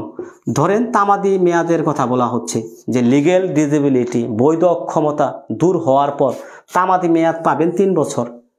যদি 3 বছর প্লাস যে মামলাগুলোর তামাদি, যে মামলার তামাদি থাকে 3 বছরের অধিক, যেমন 12 বছর, 14 বছর, 30 বছর, 20 বছর, 8 বছর, 6 বছর, যে মামলাগুলোর সময় আছে, আপনি যখন বৈধ অক্ষমতায় আক্রান্ত, আপনার হাতে কোনো সময় নাই, 3 বছরের অধিক যে মামলাগুলো, তখন আপনার মোট তামাদি হচ্ছে 3 বছর। আপনার হাতে যদি 3 বছরের অধিক থাকে, যেমন ধরেন আপনি নাবালক ছিলেন কয় বছর, নাবালক 12 বছরে আপনি একটা মামলা করার অধিকার অর্জন করলেন, তাহলে আপনার 6 বছর এখানে আলো আছে, তাহলে আপনার 3 বছর আর লাগবে, হাতে তো 6 বছর আছে, তাই না? ওকে, আলহামদুলিল্লাহ ক্লিয়ার হয়েছে। 8 ধারা, ওকে। 8 ধারা 9 ধারাতে দেখেন এই যে সময়ের অবিরাম চলনের কথা বলা হচ্ছে, সময়ের কন্টিনিউয়াস অফ রানিং টাইম। হ্যাঁ, 9 ধারা সময়ের অবিরাম চলন। একবার যদি তামাদি শুরু হয়ে যায় রে ভাই, একবার তামাদি যদি শুরু হয়, তাহলে কোনো অক্ষমতা, কোনো বৈধ অপারগতা, অক্ষমতা বা বৈধ অপারগতা তাকে আর দাবিয়ে রাখতে পারবে না, দাবিয়ে রাখতে পারবে না। এটা কিবে দাবিয়ে রাখতে পারবে না। কেমন? ধরেন আপনি নাবালক ছিলেন, সাবালক হলেন, সাবালক হয়ে ধরেন 15 দিন পর আবার পাগল হয়ে গেলেন, তখন এই যে 15 দিন কিন্তু আপনার তামাদি শুরু হয়ে গিয়েছিল। ধরেন আপনি নাবালক থাকা অবস্থায় একটা মামলা তামাদি মানে মামলা করার অধিকার অর্জন করলেন, আপনি সাবালক হলেন, 15 দিন যখন সাবালক ছিলেন, 15 দিন 1 মাস, তারপরে আপনি পাগল হয়ে গেলেন, আপনার কিন্তু তামাদি এখানে শুরু হয়ে গেছে। পরে আপনি পাগল হন, জড়বুদ্ধি হন আর যাই হন, তখন আর আপনার তামাদি কি হবে না, স্টপ থাকবে না, চলতেই থাকবে। এটাই বলা হচ্ছে 9 ধারা। একবার তামাদি মেয়াদ শুরু হলে কোনো অক্ষমতা, অপারগতা তাকে আর দাবিয়ে রাখতে পারবে না। ঠিক আছে, এটি হচ্ছে 9। 10, 11 ধারাটা গুরুত্বপূর্ণ নয়, আমি শুধু গুরুত্বপূর্ণগুলো বলছি। আইনগত কার্যধারায় যে পরিমাণ সময় তামাদি গণনা থেকে বাদ দিতে হবে, 12 ধারাতে পড়বেন। আইনগত যে কার্যধারা আছে, আইনগত কার্যধারায় যে সময় আদালত তামাদি গণনা থেকে বাদ দিবেন, হ্যাঁ, তামাদি গণনা থেকে বাদ যাবে, বাদ কোনগুলো দেখেন, এখানে দেখছেন মোকদ্দমা, আপিল বা দরখাস্ত কারণ যেদিন উদ্ভব হয়, হ্যাঁ, অর্থাৎ একটা মামলা বা আপিল যাই বলি, কারণ উদ্ভবের দিন, এটা তামাদি গণনা থেকে বাদ যাবে। সেটা আপনি যখন তামাদি গণনা করবেন, যেদিন মোকদ্দমার কারণ উদ্ভব হয়েছে সেটা আপনার আর করতে হবে না, একবার শুরু হলে আর বন্ধ হবে না। হ্যাঁ, ভেরি গুড ভানু ঘোষ, ঠিক আছে। রায় ডিক্রির দিন, রায় এবং ডিক্রি, রায় ডিক্রি যেদিন কি হবে, ঘোষণা হবে, সেই দিন, রায় ডিক্রি ঘোষণার দিন তামাদি গণনা থেকে বাদ দিতে হবে। 3 নম্বরে বলছে রায় ডিক্রি কপি তুলতে যে সময় ব্যয় হবে, রায় এবং ডিক্রির নকল উত্তোলন করতে ব্যয়িত সময়, নকল উত্তোলন করতে ব্যয়িত সময়, এবং রোয়েদাত মানে যে সালিশের যে বৈঠক হয়, রোয়েদাত উত্তোলন, হ্যাঁ, রোয়েদাত উত্তোলন এর ব্যয়িত সময়। অর্থাৎ তামাদি আইনের 12 দ্বারা 4টি ক্ষেত্রের কথা বলা হচ্ছে। কয়টি ক্ষেত্র? 4টি ক্ষেত্রে সময় বাদ দিবে। তামাদি আইনের 12 ধারাটা মোস্ট ইম্পর্টেন্ট। এই ধারা থেকে একটা প্রশ্ন হবে, বলে দিচ্ছি কোথা থেকে প্রশ্ন হবে। 5 ধারা থেকে হবে, 8 ধারা থেকে হবে, 6 ধারা থেকে হবে, প্রশ্ন এগুলো থেকে হবে। কিন্তু 12 ধারাতে বলছে আইনগত কার্যধারায় যে সময় তামাদি গণনা থেকে বাদ দিতে হবে। কোন কোন সময়? আপনি যখন তামাদি হিসাব করবেন না, তামাদি হিসাবটা করবেন, কোন কোন সময় বাদ দিবেন? মামলা, আপিল বা দরখাস্ত থেকে। যেদিন কজ অফ অ্যাকশন বা মামলার কারণ উদ্ভব হবে, ঘটনার দিন তামাদি গণনা থেকে বাদ। যেদিন আদালত রায় বা ডিক্রি প্রকাশ করবেন, ওই দিনও বাদ, ওই দিন তামাদি গণনা করতে হবে না, ওই দিনটা বাদ দিয়ে হিসাব করবেন। রায় নকল তুলতে, রায় এবং ডিক্রি নকল তুলতে যেটুকু সময় ব্যয় হবে সেই সময় বাদ দিবেন। রোয়েদাত উত্তোলন করতে যে সময়, মানে সালিশ দরবারে যে আপোষনামা তুলতে, এটা বাদ দিতে হবে। 4টি ক্ষেত্রে প্রযোজ্য। ওকে, দেখেন বিবাদী ধরেন বাংলাদেশের বাহিরে, তখন তামাদি মেয়াদটা গণনা কিভাবে হবে? বিবাদী যদি বাংলাদেশের বাহিরে থাকে, বিবাদী ধরেন আউট অফ বাংলাদেশ, বিবাদী বাংলাদেশের বাহিরে, কিভাবে তামাদি গণনা হবে? যতদিন বাংলাদেশের বাহিরে থাকবে, যতদিন তিনি আউট অফ বাংলাদেশে থাকবে, বাংলাদেশের বাহিরে যতদিন তিনি কি থাকবে, বাংলাদেশের বাহিরে থাকবে, ততদিন তামাদি গণনা স্থগিত থাকবে। অর্থাৎ আপনি একটা মামলা করতে চাচ্ছেন করিমের নামে, ধরেন করিম মামলা করবে, ধরেন করিম মামলা করবে রহিমের বিরুদ্ধে। এখন রহিম দেখা যাচ্ছে ইন্ডিয়াতে আছে বা আরবে আছে, যেখানেই থাক, বাংলাদেশের আউট সীমানার বাহিরে। যতদিন তিনি বাংলাদেশের বাহিরে থাকবে ততদিন তামাদি গণনার স্থগিত থাকবে। যেদিন তিনি বাংলাদেশের ভিতরে আসবেন সেদিন থেকে তামাদি গণনা শুরু হবে। প্রিয় ভবিষ্যৎ আইনজীবীগণ অনেকেই যুক্ত আছেন, সবাই শেষ পর্যন্ত থাকেন, রিভিশনটা হয়ে যাবে একদম। এমনকি ধারাগুলো শেষ করার পরে গুরুত্বপূর্ণ অনুচ্ছেদগুলো আমি পড়িয়ে দেব। হ্যাঁ, তাহলে যতদিন বাংলাদেশের বাহিরে ততদিন তামাদি গণনা স্থগিত থাকবে। 13 ধারা। 14 ধারাটা মোস্ট ইম্পর্টেন্ট। এখানে 14 ধারা দেখেন, 14 ধারা, ধরেন একটা মামলা আপনার সহকারী জাজ আদালতে করার কথা। সহকারী জাজ আদালতে আপনি কি করলেন? সিনিয়র সহকারে দায়ের করছেন, সিনিয়র সহকারী জাজে মামলাটা দায়ের করছেন। আপনার দায়ের করার কথা ছিল এখানে, আপনি ভুল করে এখানে দায়ের করছেন। যতদিন আপনি ভুল আদালতে মামলাটা ছিল ততদিন আপনার তামাদি গণনা কি থাকবে? স্থগিত থাকবে। সহজ, যতদিন ভুল আদালতে মামলাটা ছিল ততদিন আপনার তামাদি গণনা স্থগিত থাকবে। এটা শুধুমাত্র মূল মোকদ্দমার ক্ষেত্রে প্রযোজ্য, এটা আপিল রিভিউর ক্ষেত্রে কিন্তু না। এটা কিসের ক্ষেত্রে প্রযোজ্য? দেখেন 14 ধারাটা হচ্ছে মামলার, হ্যাঁ, মূল মোকদ্দমা, ঠিক আছে? এটা আপিলের ক্ষেত্রে প্রযোজ্য, মূল মোকদ্দমা এবং আপিল, মূল মোকদ্দমা, আপিল, হ্যাঁ, এবং কি এখতিয়ারবিহীন আদালতে, মানে এখতিয়ারবিহীন আদালতে যে মামলাটা দায়ের করা হবে, যতদিন এখতিয়ারবিহীন আদালতে থাকবে ততদিন তামাদি গণনা স্থগিত থাকবে। 14 ধারা, ঠিক আছে? এটা মূল মোকদ্দমার ক্ষেত্রে বিলম্ব মৌকুফ, মূল মোকদ্দমার ক্ষেত্রে এটা বিলম্ব মৌকুফ। অবশ্যই কিছু কারণ থাকতে হবে, 3টি শর্ত পূরণ করতে হবে। এখানে এটা করতে হলে 3টা শর্ত পূরণ করতে হবে। মামলার কারণের অভিন্নতা, মামলার কারণের যে অভিন্নতা আছে, কারণের অভিন্নতা আপনাকে প্রমাণ করতে হবে, অভিন্নতা, ঠিক আছে? বাদীর একটা সৎ উদ্দেশ্য ছিল, বাদীর সৎ উদ্দেশ্য মানে সে সরল বিশ্বাস এটা করছে। হ্যাঁ, আদালতের এখতিয়ারের ত্রুটি ছিল, আদালতের এখতিয়ার নিয়ে তার মধ্যে একটা সন্দিহান ছিল বা ত্রুটি ছিল, ত্রুটি। এইগুলো যখন করবেন তখন রিটার্ন অফ প্লেন্ট বলেন তো, রিটার্ন অফ প্লেন্ট দেওয়ানি সিপিসির কোথায় আছে? গুরুত্বপূর্ণ প্রশ্ন, শুধুমাত্র মূল মোকদ্দমা। Very good. Return of plant কোথায় আছে বলেন? 14 ধারার যে মূল বিষয়টা, রিটার্ন অফ প্লেন্ট কোথায় আছে? সৎ উদ্দেশ্যে যদি বাদী ভুল আদালতে, এখতিয়ারবিহীন আদালতে একটা মামলা মোকদ্দমা দায়ের করে, তাহলে সেটা হবে কি? সেটা হচ্ছে ব্যাক করে দেবে উপযুক্ত আদালতে। অবশ্যই ফেরতের কারণ সহ উল্লেখ করবে, তারিখ উল্লেখ করবে, মামলা দায়েরের তারিখ, মামলা ফেরতের তারিখ। আদালত যথেষ্ট কারণ লিখে একটা স্বাক্ষর করবে। মামলা, হ্যাঁ, 7-10। Very good. সিপিসির অর্ডার, সিপিসি অর্ডার কত? Order 17 rule 10, 7 rule 10। হ্যাঁ, আচ্ছা, রিজেকশন অফ প্লেন্ট কোথায় আছে বলেন তো? রিজেকশন অফ প্লেন্ট, এটি থেকে প্রশ্ন হবে 7-11। হ্যাঁ, দেখেন, rejection of plant and return of plant, 7 আদেশের 10, 7 আদেশের 11।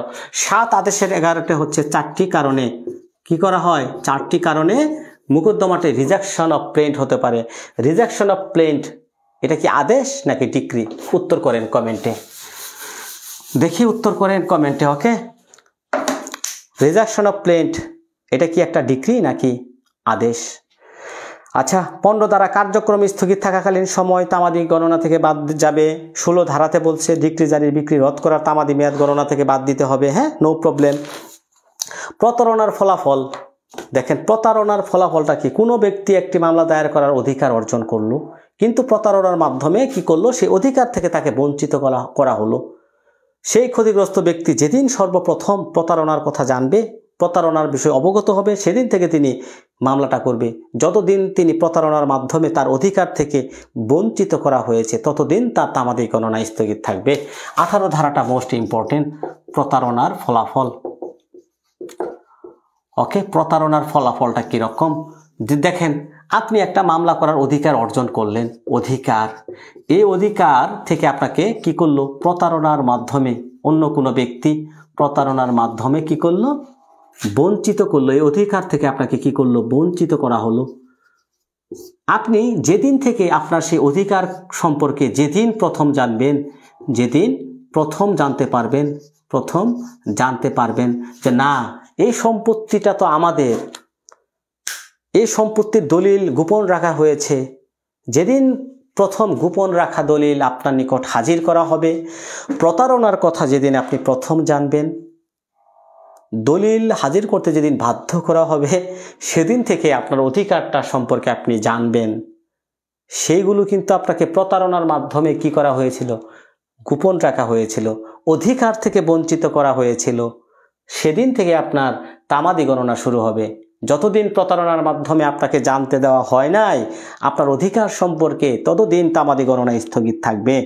এমডি আরিফ উদ্দিন ডিক্রি, হ্যাঁ 3টি কারণ আছে, ভেরি গুড, 3টি কারণ। 18 ধারা হচ্ছে প্রতারণার ফলাফল। প্রতারণা করে যদি আপনার অধিকার থেকে কেউ বঞ্চিত করে রাখে, যতদিন প্রতারণার মাধ্যমে আপনাকে এই অধিকার থেকে বঞ্চিত করে রাখা হয়েছে, ততদিন তার তামাদি গণনা মেয়াদ স্থগিত থাকবে। ওকে, দেখেন 19 ধারাটাও গুরুত্বপূর্ণ, লিখিত প্রাপ্তি স্বীকারের ফলাফল। লিখিত প্রাপ্তি স্বীকার, 19 ধারা, লিখিত প্রাপ্তি স্বীকারের ফলাফলটা কি?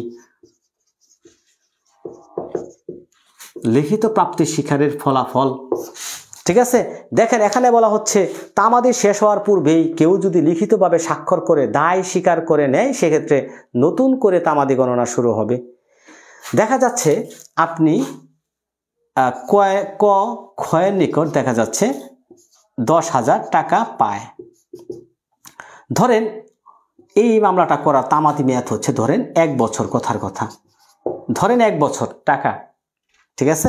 এখন দেখা যাচ্ছে 1 বছর বলতে 11 মাস, হ্যাঁ 29 দিনের মাথায় তিনি কি করলেন, এই যে টাকাটা পায় তিনি লিখিতভাবে দায় স্বীকার করে নিলেন, দায়টা স্বীকার করে নিল।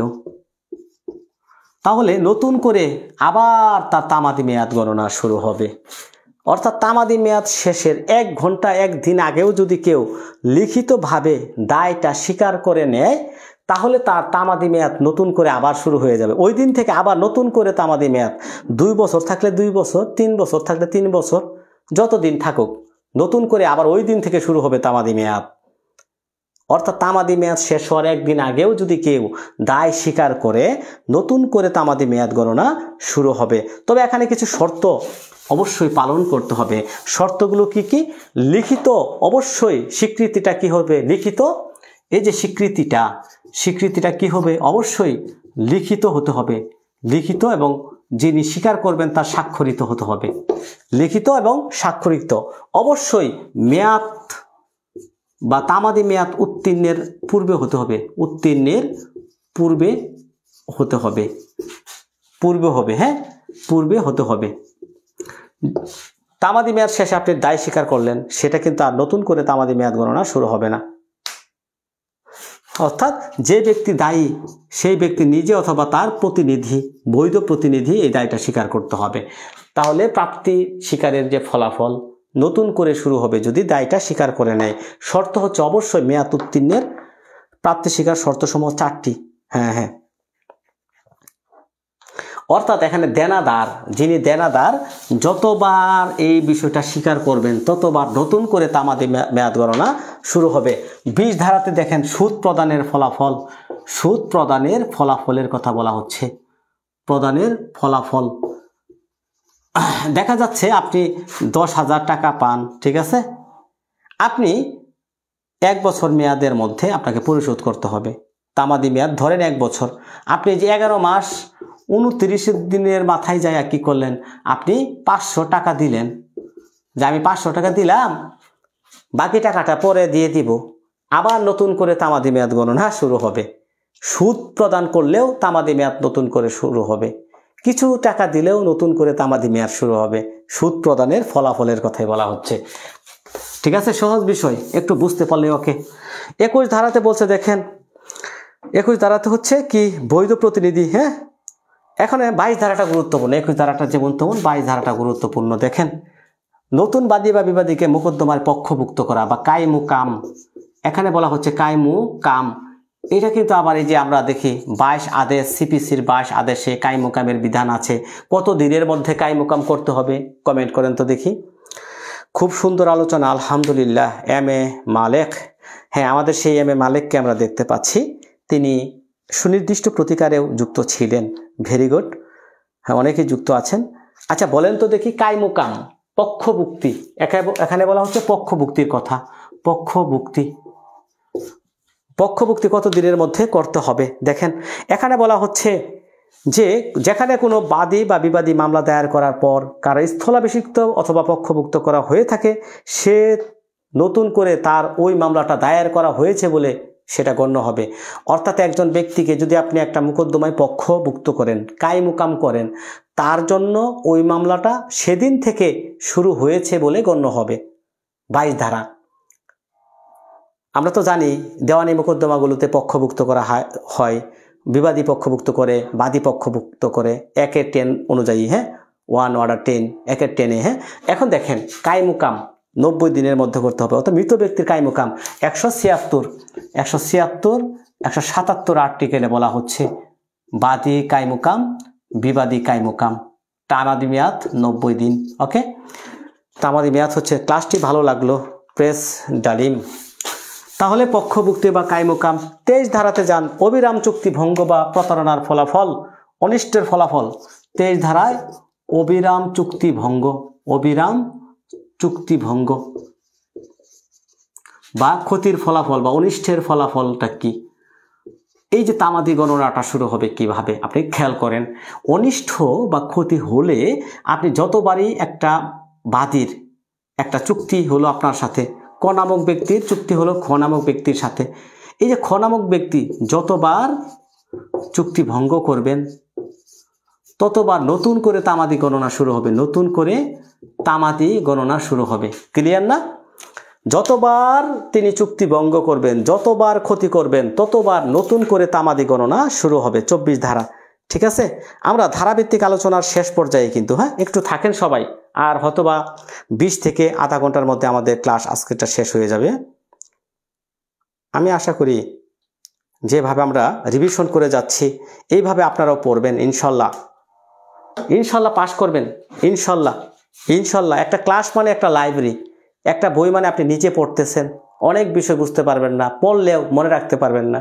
ক্লাসের লেকচার শুনলে আমি যেভাবেই কর্কশ ভাষায় বলি বা আমার কণ্ঠ আমি বোঝাতে না পারি, যেভাবেই পড়াচ্ছি না কেন এটা মনে থাকবে আপনার, ঠিক আছে। যেভাবে আমি পড়াই না কেন সেটা আপনার বেশিক্ষণ মনে থাকবে ভাই। সো আমি যে কথাটা বলতে চাচ্ছি, দেখেন 24 ধারাতে চলে যাচ্ছি। 24 ধারাটা এখানে মোস্ট ইম্পর্টেন্ট। তাৎক্ষণিক ক্ষতি না হয়ে পরবর্তী যদি ক্ষতি হয়, 24 ধারা দেখেন, তৎক্ষণাৎ ক্ষতি না হয়ে পরবর্তীতে ক্ষতি হলে ক্ষতিপূরণের মামলা। এটা কখন থেকে তামাদি শুরু হবে? ধরেন ক নামক একজন ব্যক্তির, এটা হচ্ছে একটা বাড়ি, তিনি হচ্ছেন এই বাড়ির মালিক।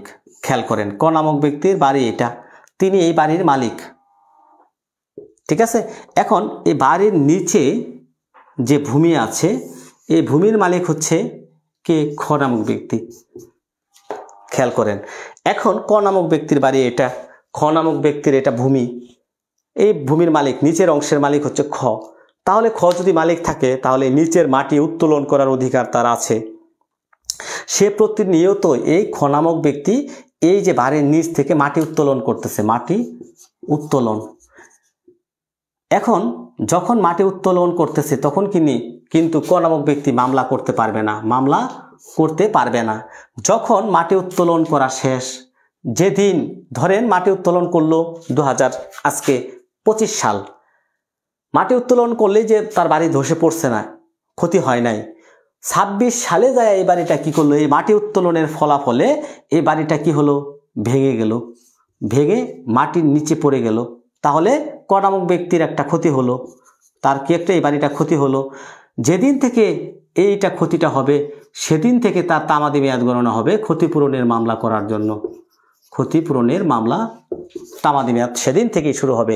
তাই 24 ধারাতে বলছে তৎক্ষণাৎ ক্ষতি না হয়ে পরবর্তীতে ক্ষতি হলে, যে কাজের দ্বারা প্রকৃতপক্ষে তাৎক্ষণিক কোনো ক্ষতি হয় না কিন্তু ওই কাজের ফলে পরবর্তীতে একটা ক্ষতি সাধিত হতে পারে, যেদিন থেকে ক্ষতি হবে সেদিন থেকে তামাদি মেয়াদ গণনা শুরু হবে।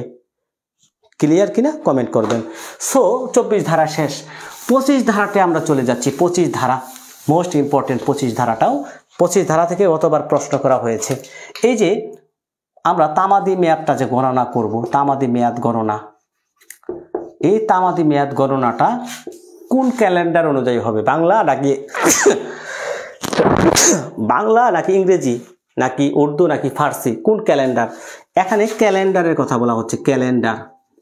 ক্যালেন্ডার বানানো হয়েছে?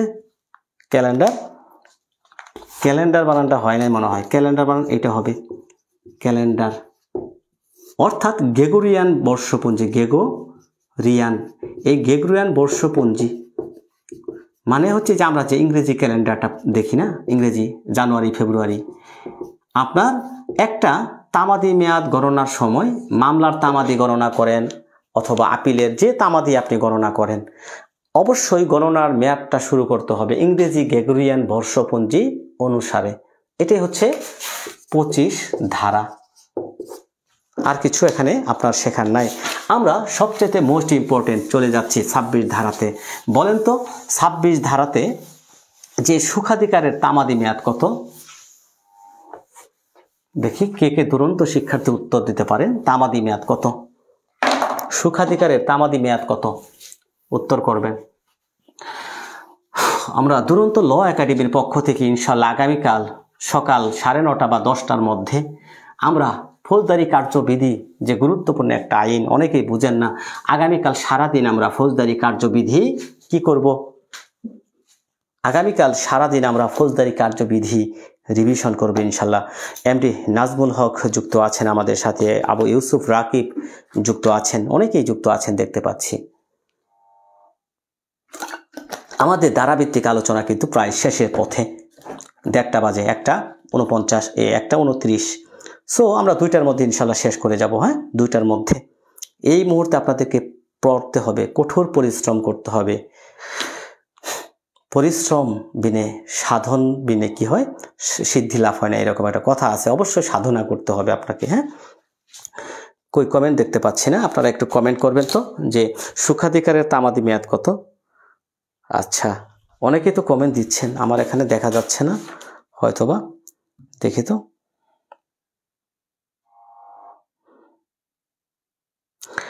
আচ্ছা, 2 বছর, অনেকে আবার 20 বছরও বলছে, আমি মনে হয় বলছে।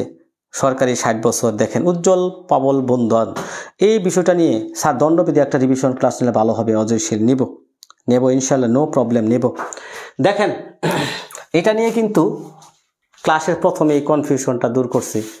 তামাদি মেয়াদ সংক্রান্ত যে বিধান, সুখাধিকারের তামাদি মেয়াদ হচ্ছে 2 বছর, 32 আর্টিকেল।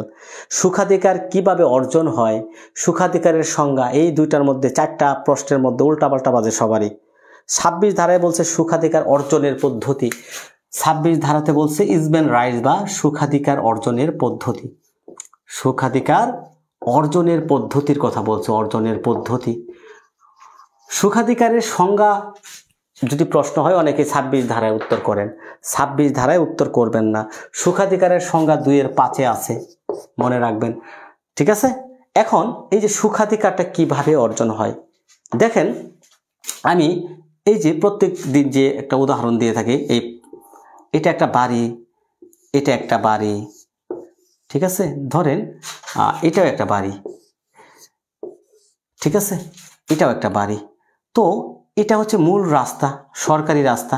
এটা হচ্ছে কি রাস্তা, মূল রাস্তা। এখন দেখেন এটা ধরেন CBA, এ নামক ব্যক্তির বাড়ি এটা, বি নামক ব্যক্তির বাড়ি এটা, সি নামক ব্যক্তির বাড়ি এটা। তো এই যে বাড়িগুলো এখানে দেখেন, এই রাস্তায় ওঠার মতো সি নামক ব্যক্তির বাড়ির সাথে রাস্তা, তারা উঠতে পারে, নো প্রবলেম। কিন্তু বি এবং এ, এই বাড়ির লোকজন কিন্তু এই রাস্তাতে উঠতে পারে না। তারা কি করে? তারা এই বাড়ির লোকজন এ নামক ব্যক্তির বাড়ির উঠোন দিয়ে বা একটা পাশে একটা ছোট রাস্তা ব্যবহার করে এই রাস্তায় উঠে। এই বাড়ির যে লোকজন, এই বাড়ির লোকজন এই রাস্তাটা ব্যবহার করে, একটা ছোট রাস্তা ব্যবহার করে মূল রাস্তায় ওঠে। এখন এই যে সি নামক ব্যক্তির বাড়ি, এটা তার বাড়ির মানে পাশ দিয়ে একটা ছোট রাস্তা ব্যবহার করে, আমাদের গ্রামের ভাষায় যাকে বলা হয় জাঙ্গাল, বা দেখা যাচ্ছে কি সড়ক, ছোট একটা তার বাড়ির মানে একটা আঙিনা দিয়ে তারা এই মূল রাস্তায় ওঠে ধরেন। এখন এই যে এই বাড়ির লোকজন সি নামক ব্যক্তির এই যে পাশ দিয়ে তার জমির উপর দিয়ে কি করে বিনা বাধায় তার জ্ঞাত সারে প্রকাশ্যভাবে, তাহলে এখানে শর্তগুলো কি কি? শান্তিপূর্ণভাবে,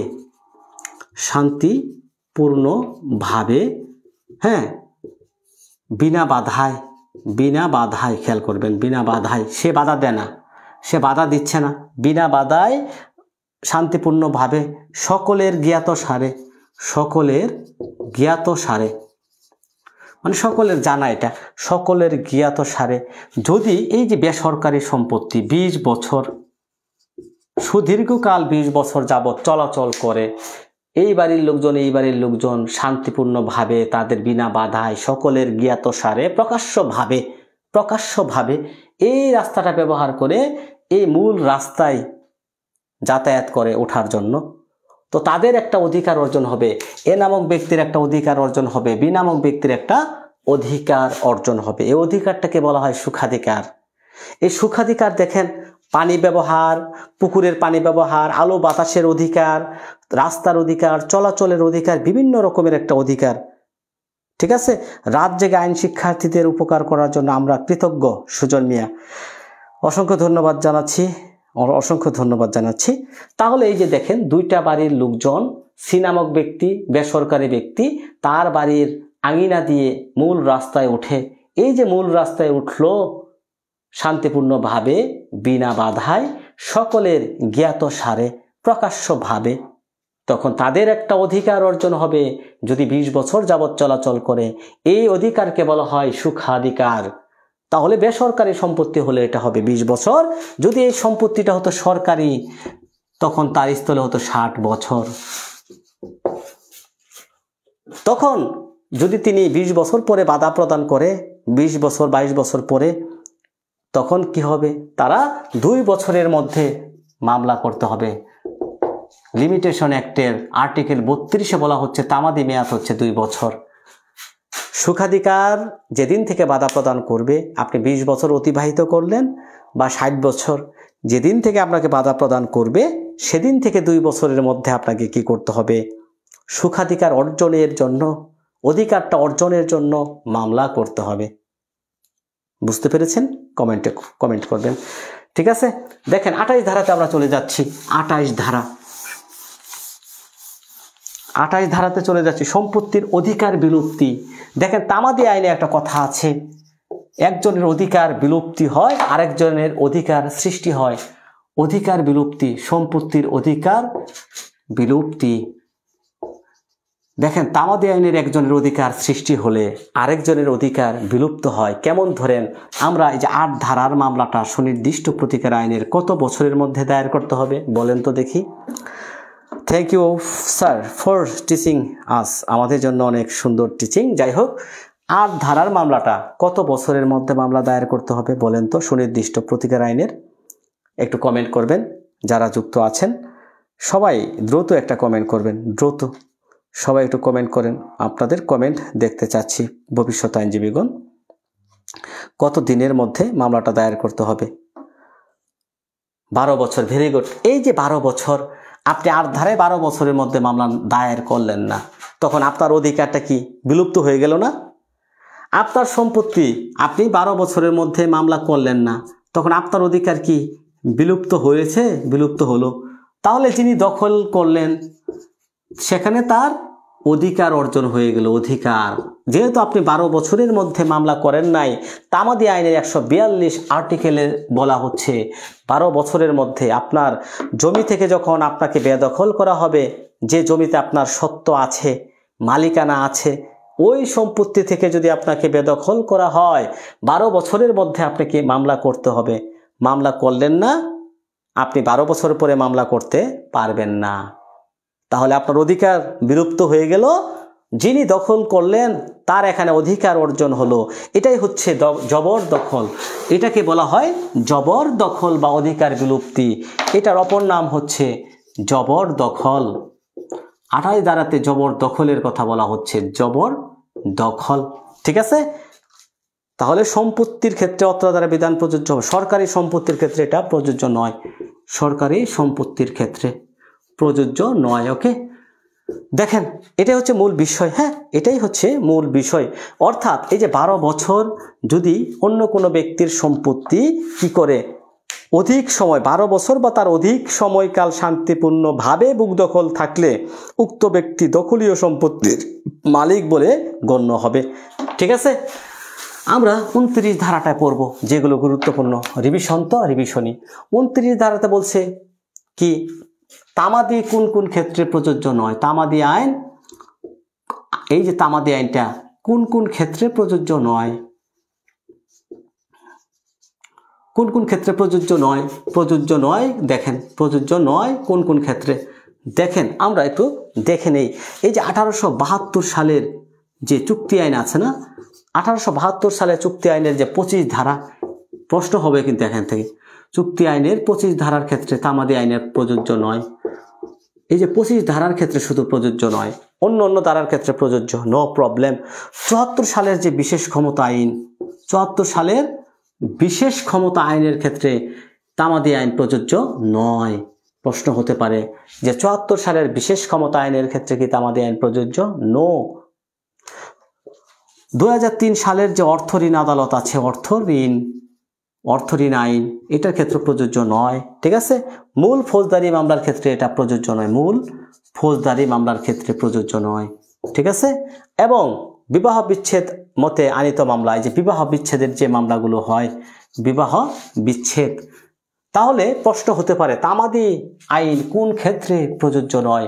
আমরা 29 ধারা অনুসারে দেখতে পারি 1872 সালের যে চুক্তি আইন 25 ধারা প্রযোজ্য নয়, 1974 সালের বিশেষ ক্ষমতা আইন এটার ক্ষেত্রে প্রযোজ্য নয়। দেখেন চুক্তি আইন কিন্তু একটা ধারার কথাই বলছে, 25 ধারা, বাকিগুলো প্রযোজ্য, শুধু 25 ধারা প্রযোজ্য নয়, বিশেষ ক্ষমতা আইনে প্রযোজ্য নয়, অর্থ ঋণ আইনে প্রযোজ্য নয়, মূল ফৌজদারি মামলার ক্ষেত্রে প্রযোজ্য নয়, বিবাহ বিচ্ছেদের মামলার ক্ষেত্রে তামাদি আইন প্রযোজ্য নয়। ওকে, তো আমরা ধারাভিত্তিক আলোচনা শেষ করলাম। আপনারা খেয়াল করবেন এই যে ধারাভিত্তিক আলোচনা, এই ধারাভিত্তিক আলোচনা থেকে, ধারাগুলো থেকে দেখেন 10টি প্রশ্নের মধ্যে ধারা থেকে হয় 5টি, আর্টিকেল থেকে হয় 5টি, ধারা থেকে যদি হয় 6টি, আর্টিকেল থেকে 4টি, আর্টিকেল থেকে হলে 6টি, ধারা থেকে হবে 4টি। এইভাবে কিন্তু প্রত্যেক বছর প্রশ্ন করা হয়ে থাকে। সো আমি যতটুকু আলোচনা করলাম, এখান থেকে আপনি 5 থেকে 4টি প্রশ্ন কমন পেয়ে যাবেন। চলুন আমরা আর্টিকেলে চলে যাচ্ছি, কোন কোন আর্টিকেলগুলো আপনাদের জন্য গুরুত্বপূর্ণ। এখানে দেখেন অনুচ্ছেদ, এই অনুচ্ছেদ কত তফসিলে বর্ণিত আছে বলেন তো? 183টি অনুচ্ছেদ। কত অনুচ্ছেদ? 183টি অনুচ্ছেদ আছে তামাদি আইনে। কত তফসিলে বর্ণিত আছে এটা?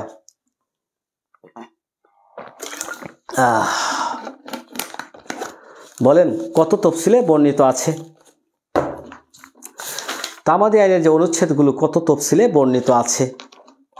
যেহেতু আমার মোবাইলের চার্জ শেষ হয়ে যাবে, আমি গুরুত্বপূর্ণ বিষয়গুলো শুধু আপনাদেরকে বলবো। ওকে প্রিয় ভবিষ্যৎ আইনজীবীগণ, 11% চার্জ আছে, 11% চার্জ আছে। দেখেন অনুচ্ছেদগুলো প্রথম তফসিলে বর্ণিত আছে। Very good.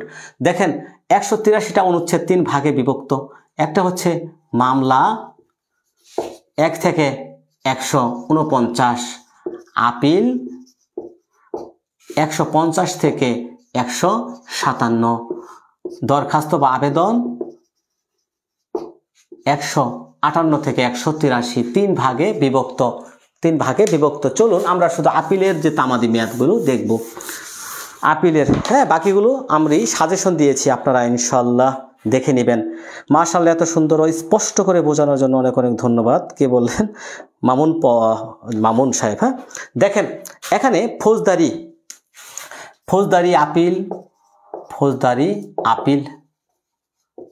এবং দেওয়ানি আপিল, এই আপিলটা আমি আপনাদেরকে বুঝিয়ে দিচ্ছি। ওকে, ফৌজদারি আপিল এবং দেওয়ানি আপিল। দেখেন 150 এটা ফৌজদারি, মৃত্যুদণ্ডের বিরুদ্ধে আপিল 7 দিন, আপিলের সর্বনিম্ন তামাদি, মৃত্যুদণ্ডের বিরুদ্ধে আপিল। ঠিক আছে, দেখেন 154 এটাও ফৌজদারি আপিল। আপনি দায়রা জাজে যখন আপিল করবেন বা চিফ জুডিশিয়াল, দায়রা জাজ বা চিফ সিজেএম, ঠিক আছে। 154 দণ্ডাদেশের বিরুদ্ধে যদি আপনি আপিল করেন, দণ্ডের বিরুদ্ধে আপিল 154, দণ্ডের বিরুদ্ধে যদি আপিল করেন 30 দিন। কোথায় করবেন? দণ্ডের বিরুদ্ধে আপনি সিজেএম এ আপিল করা যায়, হ্যাঁ, সেশন জাজে আপিল করা যাবে 154, ঠিক আছে। এবং 155 দেখেন, 155 হচ্ছে ফৌজদারি আপিল। হাইকোর্ট ডিভিশনে আপিল করতে হবে কত দিনের মধ্যে? একটা দণ্ড প্রদান করার পর হাইকোর্ট বিভাগে আপিল করতে হবে 60 দিন, তামাদি মেয়াদ 60 দিন। 157 এটাও হচ্ছে কোথায়? হাইকোর্ট না, এটা হচ্ছে খালাসের বিরুদ্ধে আপিল। খালাস আদেশের বিরুদ্ধে যদি পিপি আপিল করে, পিপি, শুধুমাত্র পিপির কথা বলা হচ্ছে, পিপি আপিল করে তাহলে কত? 6 মাস। তাহলে ফৌজদারি আপিলটা আমরা ভাগ করে ফেললাম। 150 আর্টিকেল 7 দিন, মৃত্যুদণ্ডের বিরুদ্ধে আপিল। 154 আর্টিকেল, কোনো দণ্ডের বিরুদ্ধে যদি আপনি আপিল করতে চান, দণ্ড মানে যে কোনো একটা দণ্ড, আপনি যদি, আমরা জানি আপিল সংক্রান্ত বিধানগুলো তো পড়ব ফৌজদারি কার্যবিধিতে, 107, 108, 109, 110।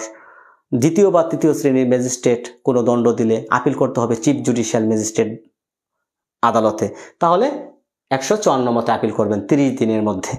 দায়রা আদালতে যদি আপিল করতে চান 30 দিনের মধ্যে। যদি আপিল আপনি হাইকোর্টে করতে চান, হাইকোর্ট ডিভিশনে 60 দিনের মধ্যে তামাদি মেয়াদ।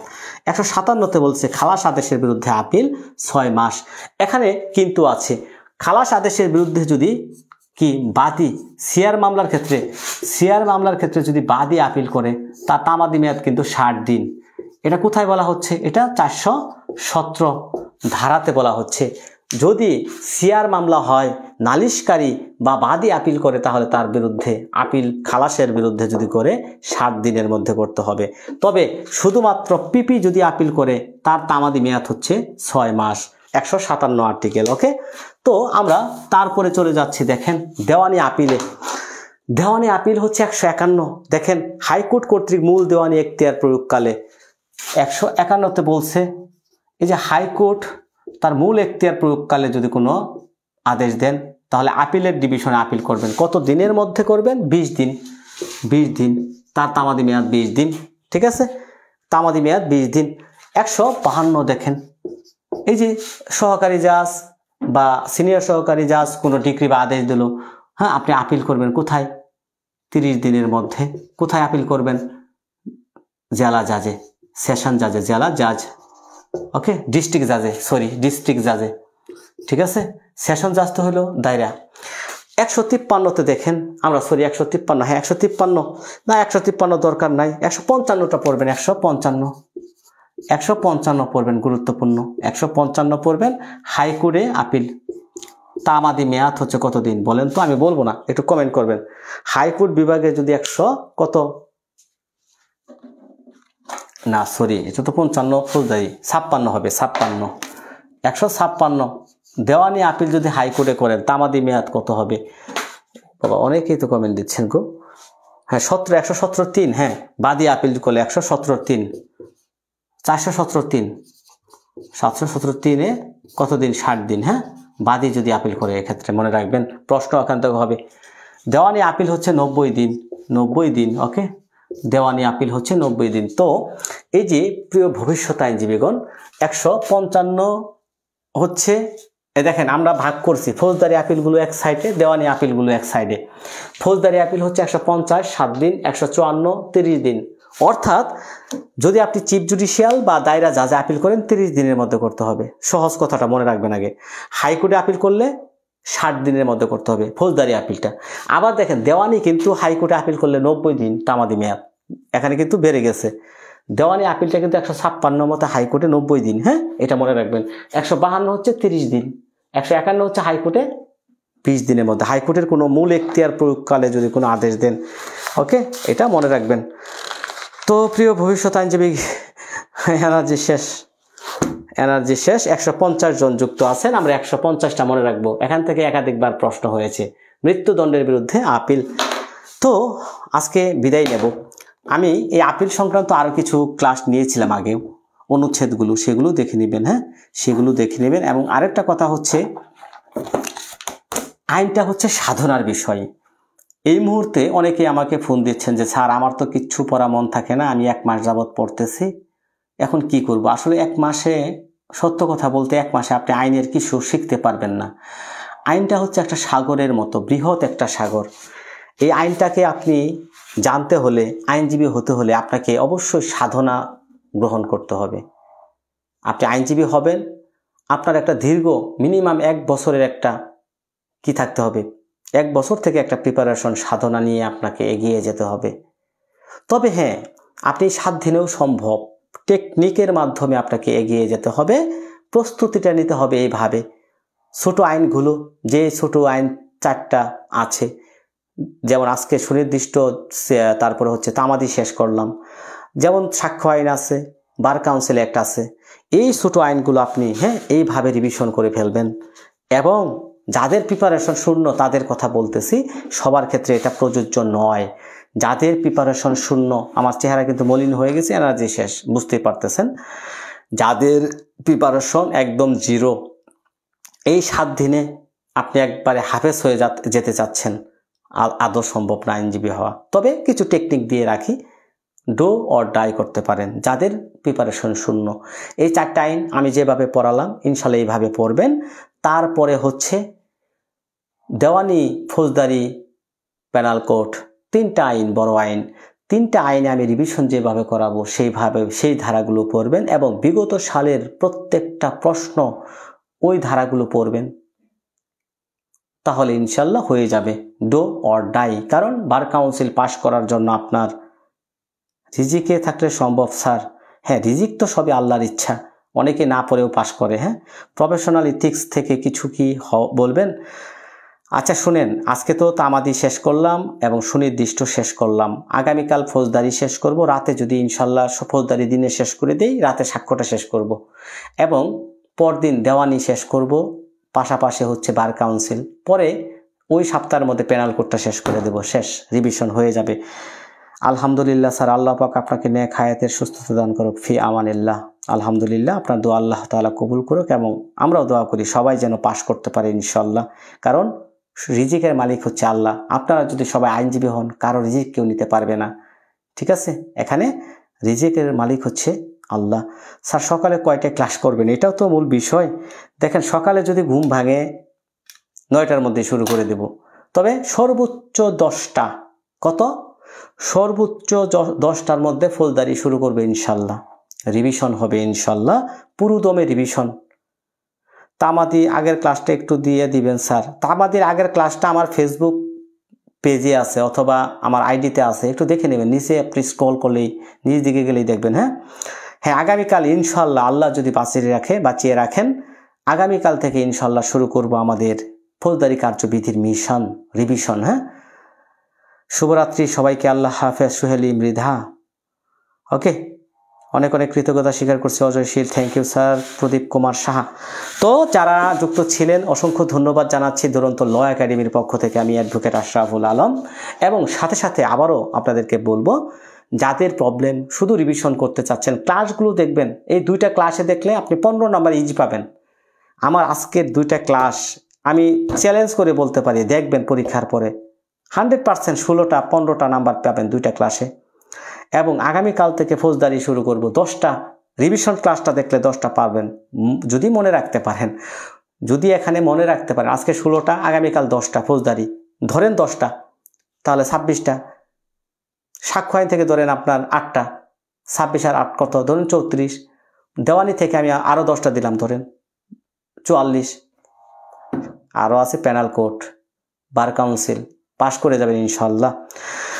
তোকে হাসতাহেনা হাসি আপনার সুস্থতা দান করুক, আমিন আমিন। অনেক অনেক ধন্যবাদ। ওকে প্রিয় ভবিষ্যৎ আইনজীবীগণ, সাধনাই হচ্ছে চূড়ান্ত। আপনারা ভালোভাবে প্রস্তুতি নেন, লক্ষ্য ঠিক রাখুন। এখন এই মুহূর্তে একটা সময়, একটা মিনিট, একটা সেকেন্ড অপচয় করবেন না। মোবাইলে ফেসবুক কে কী করলো, কে কী কমেন্ট করলো, এগুলো দেখবেন না। আপনাদের একটাই লক্ষ্য আইনজীবী হওয়া, এবং সেই লক্ষ্যে এগিয়ে যাওয়ার জন্য যতটুকু পরিশ্রম করার দরকার ইনশাল্লাহ ততটুকু পরিশ্রম করে যান। যখনই সময় পান আপনার আউট যে কাজগুলো আছে, বন্ধু বান্ধবের কাছ থেকে দূরে থাকবেন, ফেসবুক, ইউটিউব সকল কিছু থেকে দূরে রেখে আপনার একটাই নেশা থাকবে, শুধু পড়া এবং বারবার মডেল টেস্ট দিবেন ইনশাল্লাহ। জুমার পরে করলে ভালো হবে সিআরপিসি। জুমার পরে না, আগে শুনেন, জুমার পরে তো ওইভাবে সময় পাবেন না। ফৌজদারিতে 565টা ধারা আছে, আমরা যতটুকু পারি নামাজের আগে শেষ করব ইনশাল্লাহ। নামাজের পরে বাকিটুকু ইনশাল্লাহ শেষ করব। Sharif Al Mamun, thanks for nice class, I have not ever seen. Okay Sharif Al Mamun ভাই, অসংখ্য ধন্যবাদ জানাচ্ছি। আমার প্রিয় একজন মানুষ। ইনশাল্লাহ সবার জন্য দোয়া, শুভকামনা। আল্লাহ হাফেজ, শুভরাত্রি।